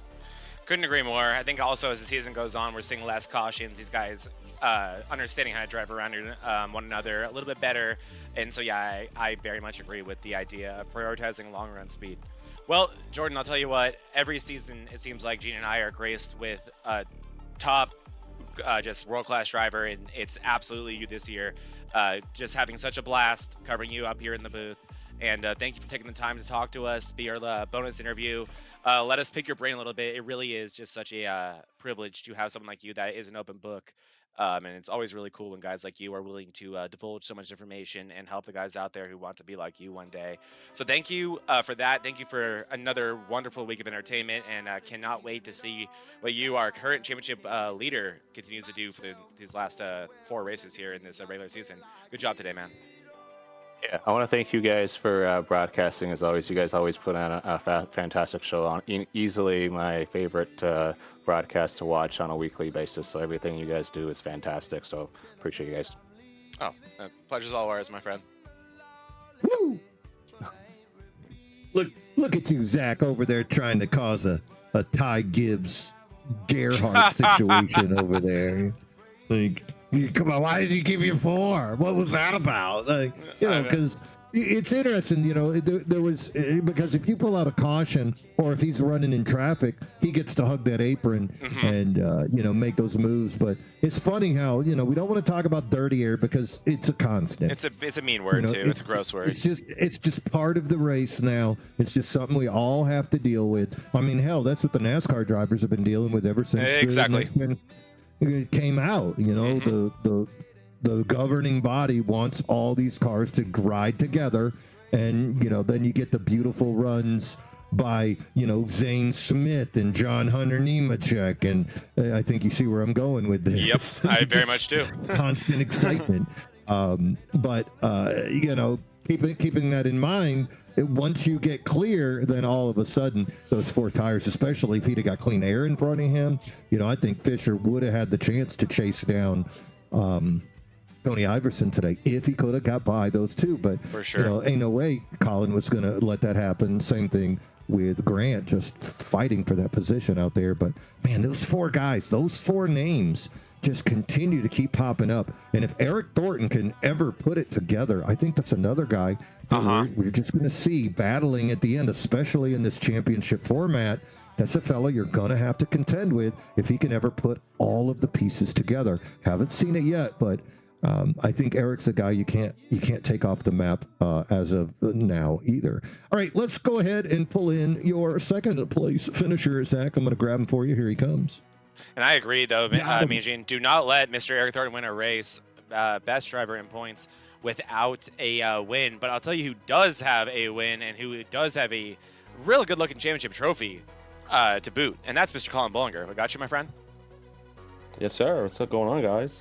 Wow, Colin. Man, you make us look stupid week after week. I think maybe you and iRacing more than anyone else makes us look really dumb, because we were talking all types of crap, saying like, wow, he took those 2 tires, he took them too early, and then all of a sudden, as if we should even be surprised, that 53 just finds some speed out of absolutely nowhere.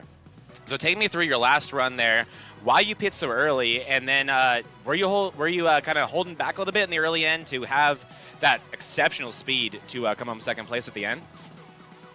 I mean, no, that last run, I think it was between me, the Grant Applegate, Jordan Fisher, and Iverson. I think we pulled away like 2.5 from to 5th, and I was sitting there, and honestly, I think any one of us, if you would ask, I think we all thought we were the fastest car out of the 4, but 3 of us had dirty air, and 1 got to pretty much dictate where we were driving. And then if you weren't in first or second, third, me and the Grant, we just were fighting through the air. So I tried to do something different, and I mean, after about 5 or 6 laps on the tires, they literally went right back to the same pace that you were running on 25-lap old tires. So at that point, when I came out of the pits, I knew I wasn't going to win, but I was going to try and grind out a P3 and hold off Fisher and then try to get Grant. I was lucky. I think he told me that he hit the wall a couple times and had a lot of wheel damage. So, I mean, even you guys saw, even with the wheel damage he did have, it made it tougher than crap to pass him. I mean, the dirty air was so atrocious. But, no, I mean, the tire fall off, I think all night I ran a 52.9. I think the slowest lap I ran actually up to speed was like a 53.5 or 6. Like, we weren't really that far, like we really weren't that far off. So it was just a bad call by me. I mean, we still finished second, but I think if we stay with those guys there and keep ourselves any closer to Iverson, I think we could pressure him into making a mistake and making a pass. But yeah, it just didn't happen tonight, unfortunately. So, Mean Gene, I have a fun drinking game for us. Take a shot every time our drivers mention fastest car or dirty air, and we will have alcohol poisoning in no time. No. Giving you a hard time, of course, Colin, because, yeah, it was so apparent how brutal that dirty air was here today. So now that I hear you talk about that 2-tire decision, I'm not sure how much you knew about what was around you. So everyone around you, Iverson, Applegate, 2 just like you, but also pit after you did, about 5 laps after you did. However, Fisher did take 4, and he was never able to make it around you, nor really even have anything for you in the 53. Jordan Fisher, I think, probably, I mean, easily your biggest competitor here to get that regular season championship. So I'm not sure if you knew that. Would that change your mind at all about taking 4, knowing how much speed you had on 2 and just how important dirty air is? And also to compound that question, how are you feeling right now in terms of our second place car in points, defending champion, really close to another regular season championship? What are you prioritizing right now in terms of getting closer to the playoffs? Oh man, you gave me, man, that was a lot. I gotta go back. No, honestly, I know. I'm sorry. Tonight, no, it's all right. The pit strategy, that was what killed me. I would have stayed on 2 tires all night long. Honestly, I would have made that same 2-tire call. I think I just would have waited maybe another 5 or so laps just to keep that gap. Maybe instead of being 3 seconds out of pits, tires, and maybe a second. Because I think if I was within a second, we might have had another Iverson Bollinger battle there to the end. But no, it was just a bad call by me. And honestly, I feel like we're onto that second part of the question. I think for as bad as I feel like I'm driving and performing, we are really in a good spot, and it's just grinding through week by week, honestly. And I would like to win a couple more races, but we just keep acting dumb, keep shooting myself in the foot every week, and it's kind of annoying. But I mean, like you said, we're still in a spot for a regular season championship, so if we run into one, great, and we get those extra playoff points. If not, we're just on the playoffs and looking for those wins in the playoffs to keep advancing. Yeah, Colin, you're only 6 points behind Jordan Fisher for that regular season championship. 4 more races to go. So I guess last question, I'll load it again just to make it more difficult for you. First part, what's the next, or what in the regular season are you most excited for? We have 4 races left. Next up, we are going to Auto Club, and then Indy, the Oval, then Chicagoland, and then Vegas. So tell me which one of those you're most excited for, and then any shout-outs you want to give, go ahead and make sure you get those in as well. I mean, those are all good tracks. Honestly, I feel like that's a good last 4. It's going to be entertaining. Honestly, I think Indy will probably be my best track. I feel like really good and confident around Indy.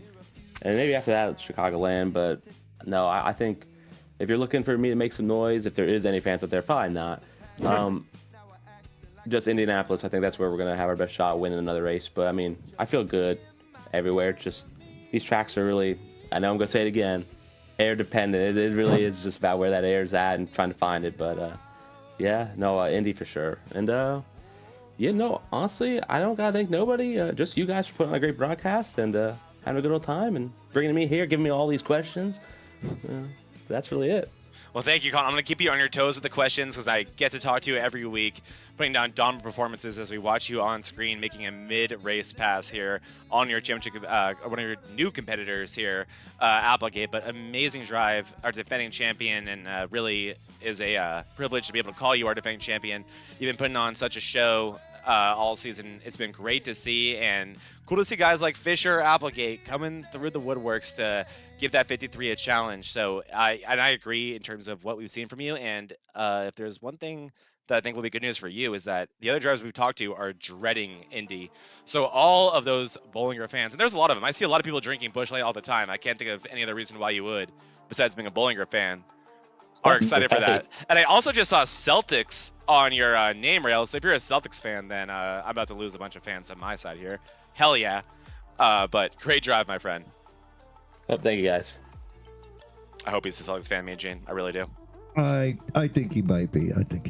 So yeah, really good run there by Colin. Thanks for not bringing up his 10-point penalty. I was ready. I was thinking you were going to bring it up.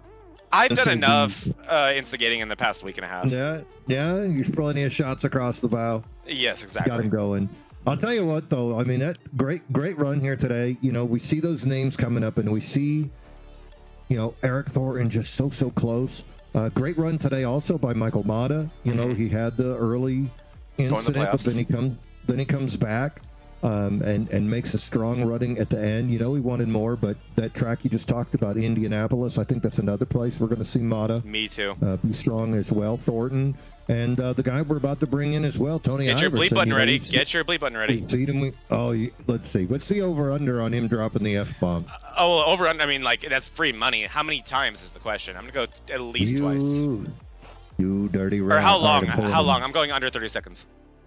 All right, here he goes. Tony! Hey, what's up, guys? Oh, just chilling up here in the booth, watching some racing. How about you, man? What you been up to the last couple hours? I was driving around a little triangle-shaped track, trying to, get a your dub. thing? Yeah.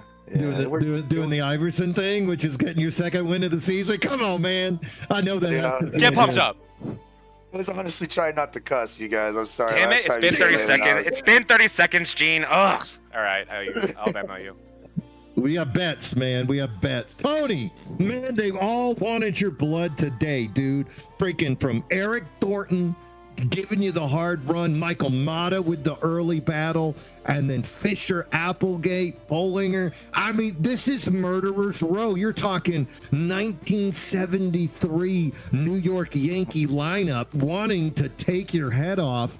You gotta be pumped, boy. This was an all-star lineup trying to kill you. It was the Purple People Eater defense just charging you as a QB. Oh man, as a Dolphins fan, I'm going to try to avoid football references for the duration of this interview, if that's okay. You're not a Ravens fan. It's okay. Keep going. But nah, man, it was an awesome race. Like I wasn't able to make it for qualifying. Had a lot of stuff going on pre-race, and I wasn't even able to get rolling with everybody at the start. I literally sat down and everybody was coming out of turn 1 for the opening pace lap. So, I had to catch back up. But just, throughout the race, I was making some good passes. It was super hard to pass, so you really had to like set everything up with momentum, and you had to kind of pay attention to the way that, everybody was battling, so you could kind of, decipher when you would actually have a run on them. So, I was doing that, trying to get to the front, and then the pit stop stuff was falling my way again, which is just so weird to say, but, we came in for on that first caution. Everybody went in. I didn't. I stayed out. And my teammate went in pit road, and I was like, why is everybody pitting? There's no tire fall off, really. What's going on? And he's like, oh, dude, we're getting fuel for the stage. And I was like, damn it. And I looked at my fuel, and I wasn't going to be able to make the stage. And I was like, oh, man, thinking I need a damn crew chief or something, and then we get racing again, and I'm literally 1.1 laps of fuel left and about to bring it down pit road under green flag conditions, and then that caution came out that was right before the stage break. So that was kind of the beginning of the good fortunes as far as pit road was going. I was able to come in, get 4, not come out too far behind, work my way back up toward the front. And then when the very next caution came out, I was still good to go, inherited the lead. And from there, I knew that I was the only one with clean air. And so I just did everything I could to keep it. And I got really scared on the final green flag pit stop because Fisher just got into pit road so much better than I did. And I felt so stupid because like the one practice session I did yesterday, I never once tried to practice pitting, which I always at least do like 3 good pit entries. And it's just been so hectic lately that, I felt happy to even get the 30 laps in that I did. So I come down pit road, and he's all of a sudden right on my bumper. And if he would have took 2 tires right there with me, that would have been a completely different race. But when the left side of his car lifted up, I kind of knew already from my practice session the prior day that there just wasn't enough tire fall off to take 4 under green. And I knew that if what I perceived as the last pit stop was going to be under green flag conditions, that there was no way that I was taking 4. And so I took my 2. I came out with like a 2-second lead, and I just, one of the hardest things for me to do is to, like, I know, like, when I'm saving rubber or anything, like, it's about the line that I'm running. Like, but in the way my brain works, I'm still running that line, like, as fast as I feel like I can. And tonight was one of the first times that I was trying to, like, run my line, but slow it down a tiny bit. And then I would just watch the gap. And if he gained a 10th or 2 on me, then I would do a lap without trying to slow down. And like, I just kind of had it in my head, like, okay, I'm going to just keep this 2-second lead just in case, Fisher's 4 tires do something, which I didn't really think that they would. So I was just like, I think I got this. Like, if this stays green, I think I got this. And, so hard to do in the lead, though, to save those tires. So hard to do. Oh yeah, because you just want to go, You get the clean air. And I love watching the interval get bigger too, But I was so afraid that if I made that interval grow, that the caution would come out and everybody would be on my bumper again, and now everybody can draft off me again, and maybe I would have really missed having that rubber that I could have gained. So like, come to find out, none of that even mattered, because like if we would have ended up with a green-white checkered, I would have ran out of gas. I pushed it to the limit because I was trying to spend the least amount of time on pit road, and I knew from my calculator that I had to get X amount of gallons, and I know from how many times I've pitted this car that it was a little bit more gas than you get from just changing the time that it takes to change your right sides. So I knew I was going to be sitting there for about 1 second before I could take off, just to make sure I got all the fuel. And yeah, it's just nice to have everything like work the way you want it to. And you know, I always love these big flat tracks like this, and this one in Indy, and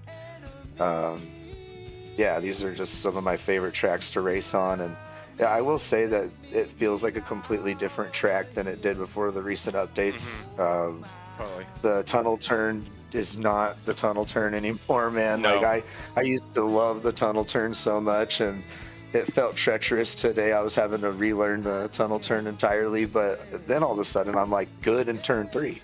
Probably would have in real life, I'd have to assume, right? Yeah, that's what I'm thinking.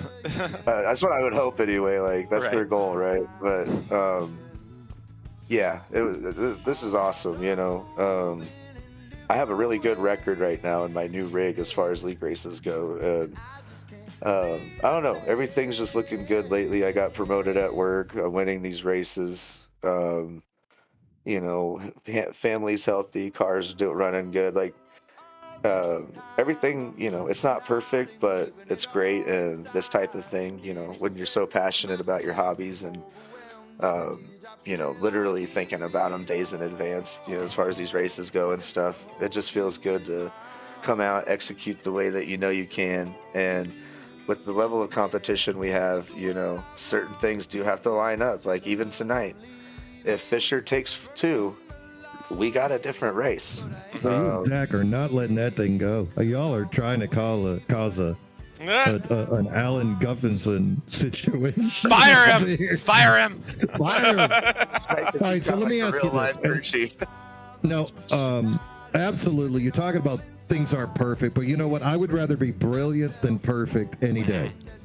And what you did today, brilliant on the track. You know, Phoenix, you were like, oh, it fell into my lap. Johnny died, Billy died, Freddie wrecked, all of those things, and you felt like you were the last man standing. Today wasn't that situation. And something I want to talk about, Tony, and this is really indicative of your driving style, and something I've watched is your ability to come in at full speed and hit that apron. You are able to ride that lower line better than 99% of the cars in this league.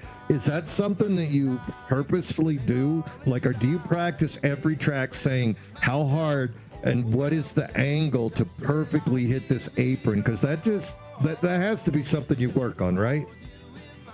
Yeah, for sure. My main practice strategy. I guess I'll tell the whole league what I do. Here we go. Listen up, boys. My main practice strategy is to go into the settings, and I have it to where the ghost car always runs my fastest lap. And then I make it to where I can see the ghost car. And what I do is, you know, as the tires are falling off, I try to see where I can gain on the ghost car with less tires. And then if I do that a couple times, like a couple different runs, eventually there's going to be no keeping up with the ghost car. But the whole point is that when I go to do my next fresh run, I annihilate the ghost car. So by the third time I do that, I can't really beat the ghost car anymore. And then that's kind of how I feel like I'm done practicing. I didn't get a chance to do that for this race because I usually do that, and then I attempt pit road entries until I do 3 in a row that I feel good about. That's my regiment. So there you go, everybody. But that's some valuable ass information right there, Mean Gene. Yeah, it is. You know, people wondering like, how much should I practice? Well, there it is. There you go. There you go. That is a regime right there. More than you are right now. Directly apply. Yeah, I do think there's a such thing as over practicing, because if you don't realize, and it's all about the method of practicing too. Like if you're not practicing properly, what you're going to do is do some bad things. And then if you over practice those bad habits, now you're just slow. So you have to really determine like where you're gaining or not. And that's why I do the ghost car thing, so that way I can keep experimenting. And then, you know, I'll see where I gain things. So like I think that my corner entry speed has a lot to do with that, but I could be wrong. That's just the way my brain's perceiving the whole situation. Well, from our perspective in the booth, that's something Zach and I have talked about, is your ability to come in to a corner lower, not always deeper. You know, that's a lot of things. You know, that's a front right tire killer. But your ability to come in lower and yet have that same roll than people, and you're just traveling less distance, and therefore you're going to have an advantage there. And that's we saw a lot of that here today. We've seen it many weeks, but for me, that was just something that really stood out for me today. Ladies and gentlemen, it's Tony Iverson, driver of the number 13 Highside Hustler Ford. Second win of the year, creeping up the boards. You got a 10-point jump in the season standing points. You're going to move into 5th. You didn't move up any positions or drop any. Top 8 all remain the same, but you did creep up in the points overall, 33 behind Jordan Fisher. Few more races to make it up, but squarely pumped in for the playoffs, getting ready for a playoff run. Tony, anybody you want to give a little shout out to here today? I imagine Buddy Sully and David Owens top of the list. You know, I miss having right them there. guys. I miss having them guys. I mean, we're being saved by the whole, you know, top 2 of the team points thing. Like, that's keeping us in the fight. But it would be nice to, you know, have the squad back together. But I still got to thank all the OG hustlers, of course. And then, you know, Thornton. I wasn't even able to get in Discord right away when I got to the race, so I didn't even join him in chat until the first caution. But you know, I love having him around. He's fun to race with. And then I got to thank the wife. You know, we just had a really hectic day today, and barely able to get in. You know, a lot of me even making it on time was, you know, due to her and some sacrifices that she had to make. So it's just shout out Mrs. Iverson. Awesome. Yeah, it's just awesome to have her in my corner, and yeah, love it. And then yeah, you guys, the league, I love this stuff. I look forward to it every week. We have such a great group of guys here, and the competition, it's just, there's always some kind of different storyline. And, you know, especially this season, I feel like, and, you know, I could be wrong here, but I feel like Jordan Fisher kind of took the David Cook spot. You're not wrong. And we needed a David Cook spot, you know. Bollinger came in right when Cook left, and I always thought that was such a shame, because I felt like, you know, us 3 mixing it up would have just been just awesome, because Cook and I have just had so many races, and then Bollinger kind of, you know, that he kind of took the place originally. But now that we've all been racing together, you know, here comes Jordan Fisher, and he's fast as hell, and, you know, definitely faster than Cook on the road courses. But I mean, we witnessed that. Like even if I would have got the podium I was on pace for last week, he still would have beat me by like 30 seconds or some shit, you know. At least. Yeah, it's like, god damn, dude. Like, it was kind of like the whole SVG, you know, flipping the stage and hey, no cussing. No, don't be mentioning STD here on my broadcast. Either way, I agree. But yeah, so, you know, and I've gotten to know Fisher and his team a little bit. They're all really awesome dudes, and, you know, again, it's just a testament to this league, the type of people it attracts. You know, you got Kevin Kyle out here making badass coasters that I can't send him a picture for some damn reason. Like, yeah, it's just, there's just a lot to love about this league. A lot of great people, great broadcast. Yeah, just thanks to everybody involved. It's awesome. Look at that, flowers for everybody on the board for today's winner, and that is Tony Iverson, piloting his number 13 to his second win of the year. Also, today you got 10 points closer in the team standings as well, just 6.5 behind DDI. So great run there by the Highside Hustlers, led by Tony Iverson. Tony, go have yourself a cold one. Give the wife a hug and a kiss. You earned it, buddy. Y'all have a great night. Congratulations, my man. Hey, thanks, guys. Well, we Tell you just what, lost some money, things, Mean Gene. Oh yeah, no, that's how it goes. I'll tell you what, though, things coming together there. Top 5 drivers really looking sexy in their battle, and then there's a little bit of a gap afterwards to Mata, Thornton. But the real fun happens right after Kevin Kyle in those points. You know, Thornton, Vulpes, and Kyle, they continue to have great runs to hold on to 7, 8, and 9. But then here's where it gets spicy, Zach. Dalton Geyer today, not the best run. Got a little loose, big early wreck. Jack Sanders, and then those next 4 guys, they just kind of run with each other every time. Sanders, Medina, Lewis, and Hall. I mean, all 4 of those guys, like, okay, which of you is going to get 8th? I'll get 9th, you'll get 10th, and he'll get 11th. So those 4 guys are kind of living in the middle, and what they got to watch out for is the charge of a Grant Applegate. You know, Applegate in 17th, all of a sudden, with just those 5 starts, already at 159 points. So he's eyeballing that opportunity to jump up in that gap. You know, of course, Medina, Sanders, Geyer with a slight lead, but getting up into that point is not out of the realm of possibility. Yeah, again, looking at this point standings right Those here. 4 again. guys got to do something. Oh, Those for 4 sure. guys I just named, Geyer, Sanders, Medina, and Lewis and Hall, all those guys right in there in that group. They need to zip it up, or else they will get eaten alive by the monster known as Grant Applegate. Completely agree, Mean Gene. You have to do something meaningful. You have to do something of meaning, something memorable, right? And we have not seen that yet from Geyer, Sanders, Medina, or Lewis. And we know they have it in them, all included. And then, again, look at that starts column. Grant Applegate is about to drink some of their milkshake, and he has 4 less starts than some of these guys. Most of these guys, 3 less than, at least than all of them. Insane what Grant Applegate is doing right now. You cannot rest on your laurels with that 14 driver knocking on the door, ready to take your playoff spot. And let's not even mention, there's when you're in here. Grant Applegate will probably win a race in these next 4. He's one of the few guys that knows how to approach it, and he's not excited for it, but we know how much that tells us, Mean Gene, when someone's like, oh, I hate it there. They usually are really fast, right? So watch out for Grant Applegate and Indy. Watch out for him everywhere in these next 4 races. He can point race his way into this thing, Mean Gene.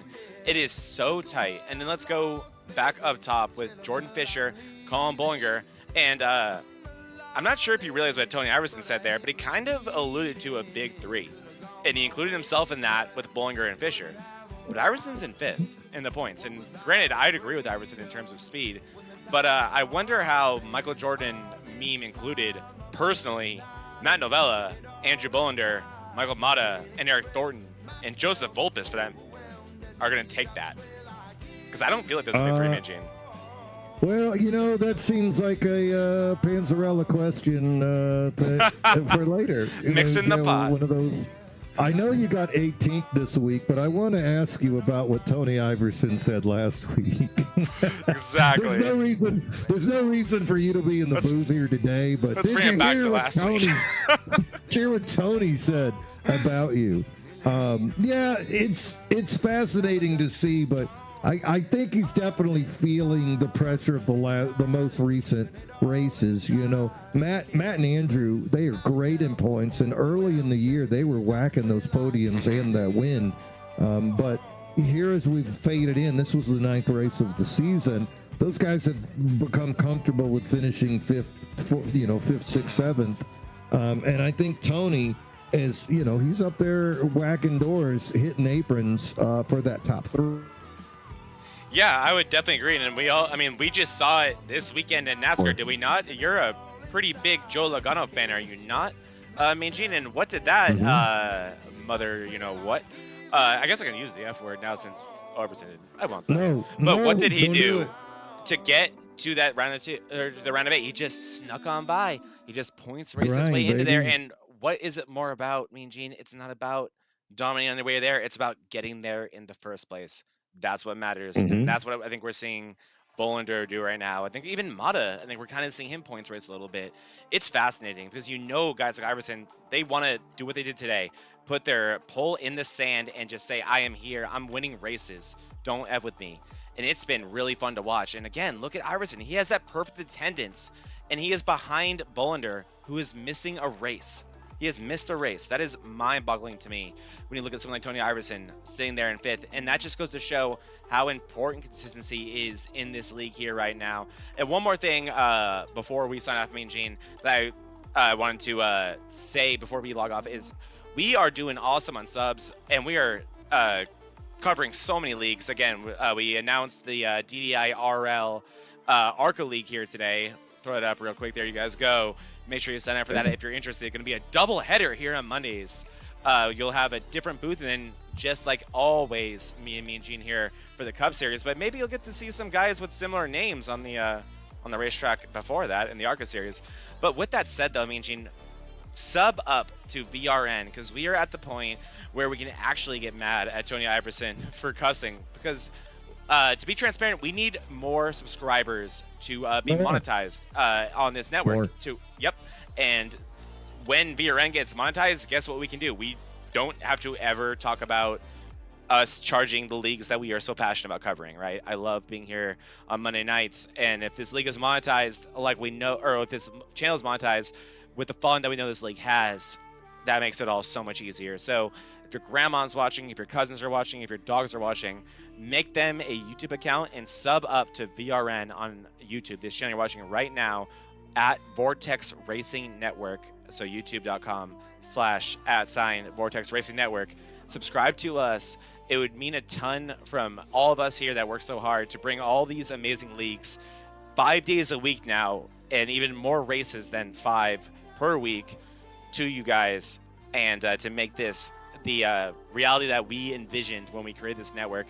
Damn, we are right there, Gene, and we really cannot thank you all enough for everything you've done to get us to this point. And we are just right there on being one of the top networks up there. And the next step is getting that number of subscribers that we need. So please tell everyone you know, if they're watching these races, sub up to this network. It would mean the world to us. And if they're not watching them, get them to watch. Yes. Who would not like seeing these battles that you're seeing every week on every different platform, every different series that we're offering? You got great truck racing, Tuesday, Wednesday, Thursday. You've got some amazing cup racing going on Sunday, Monday. Now we're adding that ARCA car that's going to be coming at you on Monday, early race. So plenty of opportunities for you to see some amazing racing out there. Hit like on this broadcast, hit subscribe. Let's get some new subs going and give everybody the opportunity to enjoy this. And of course, thanking you, the fans, thanking the drivers. I want to thank my partners in this endeavor, but also want to thank our sponsors. These are the guys that are keeping the lights on for us right now as well. Chantilly Lace Photography, 3 locations. If you're on the East Coast, these are the people that you need to do your family photography. Whether it's an engagement party, it's your wedding, you want to take some sexy boudoir pictures for your husband. These guys can help you. Don't put the album together for your wedding or your family experience, graduations, all kinds of opportunities. Memorialize what you've done. Call Krista and Brandon Guerin here, Chantilly Lace, on that East Coast. We'll travel also. They're not willing to, they're not above taking a free flight out to the West Coast. And, they'd love to see Vegas and take pictures of your wedding while they're out there. Memorialize these moments in your life. You contact Chantilly Lace, top 5 in photography in the United States. Also, want to memorialize your fantasy football, your racing leagues. Reach out to KK Woodscapes. KK Woodscapes can take care of all your needs for your trophies. These are some beautiful wood pieces. They're stained, they're burned. You can see here that selection that Kevin is putting out there. This is just something that you're going to want to keep. You're going to want to put it on the wall, show your friends, and they also are going to want a piece of the action that is known as KK Woodscapes. Just start great partnerships here. I don't want to have a kumbaya hug everybody moment, but we really are lucky to have the individuals that we have running these leagues as well as the individuals that are making it possible for us to keep the lights on. That being said, it's time to turn the lights off here tonight. Zach, want to thank everybody at home for watching. Thanks to the racers for making it happen. 2 wide in the booth tonight. Mean Gene Money and Zach Panzarella live on the Vortex Racing Network. Monday Night Mayhem Cup Series brought to you by the Moonlight Racing League. Tony Iverson takes it home here at Pocono, continues his climb up the standings for the regular season until, of course, we battle it down to the Championship 4, which will be at Kentucky on December 22nd. Can't wait for that moment. On behalf of myself, Mean Gene Bunny, Zach Panzarella, KK Woodscape, Chantilly Lace Photography, all the admins, and hey, all the boys back in the production truck. Been our pleasure to bring you this broadcast. We'll see you tomorrow night for trucks. And until then, bottoms up and hammer down.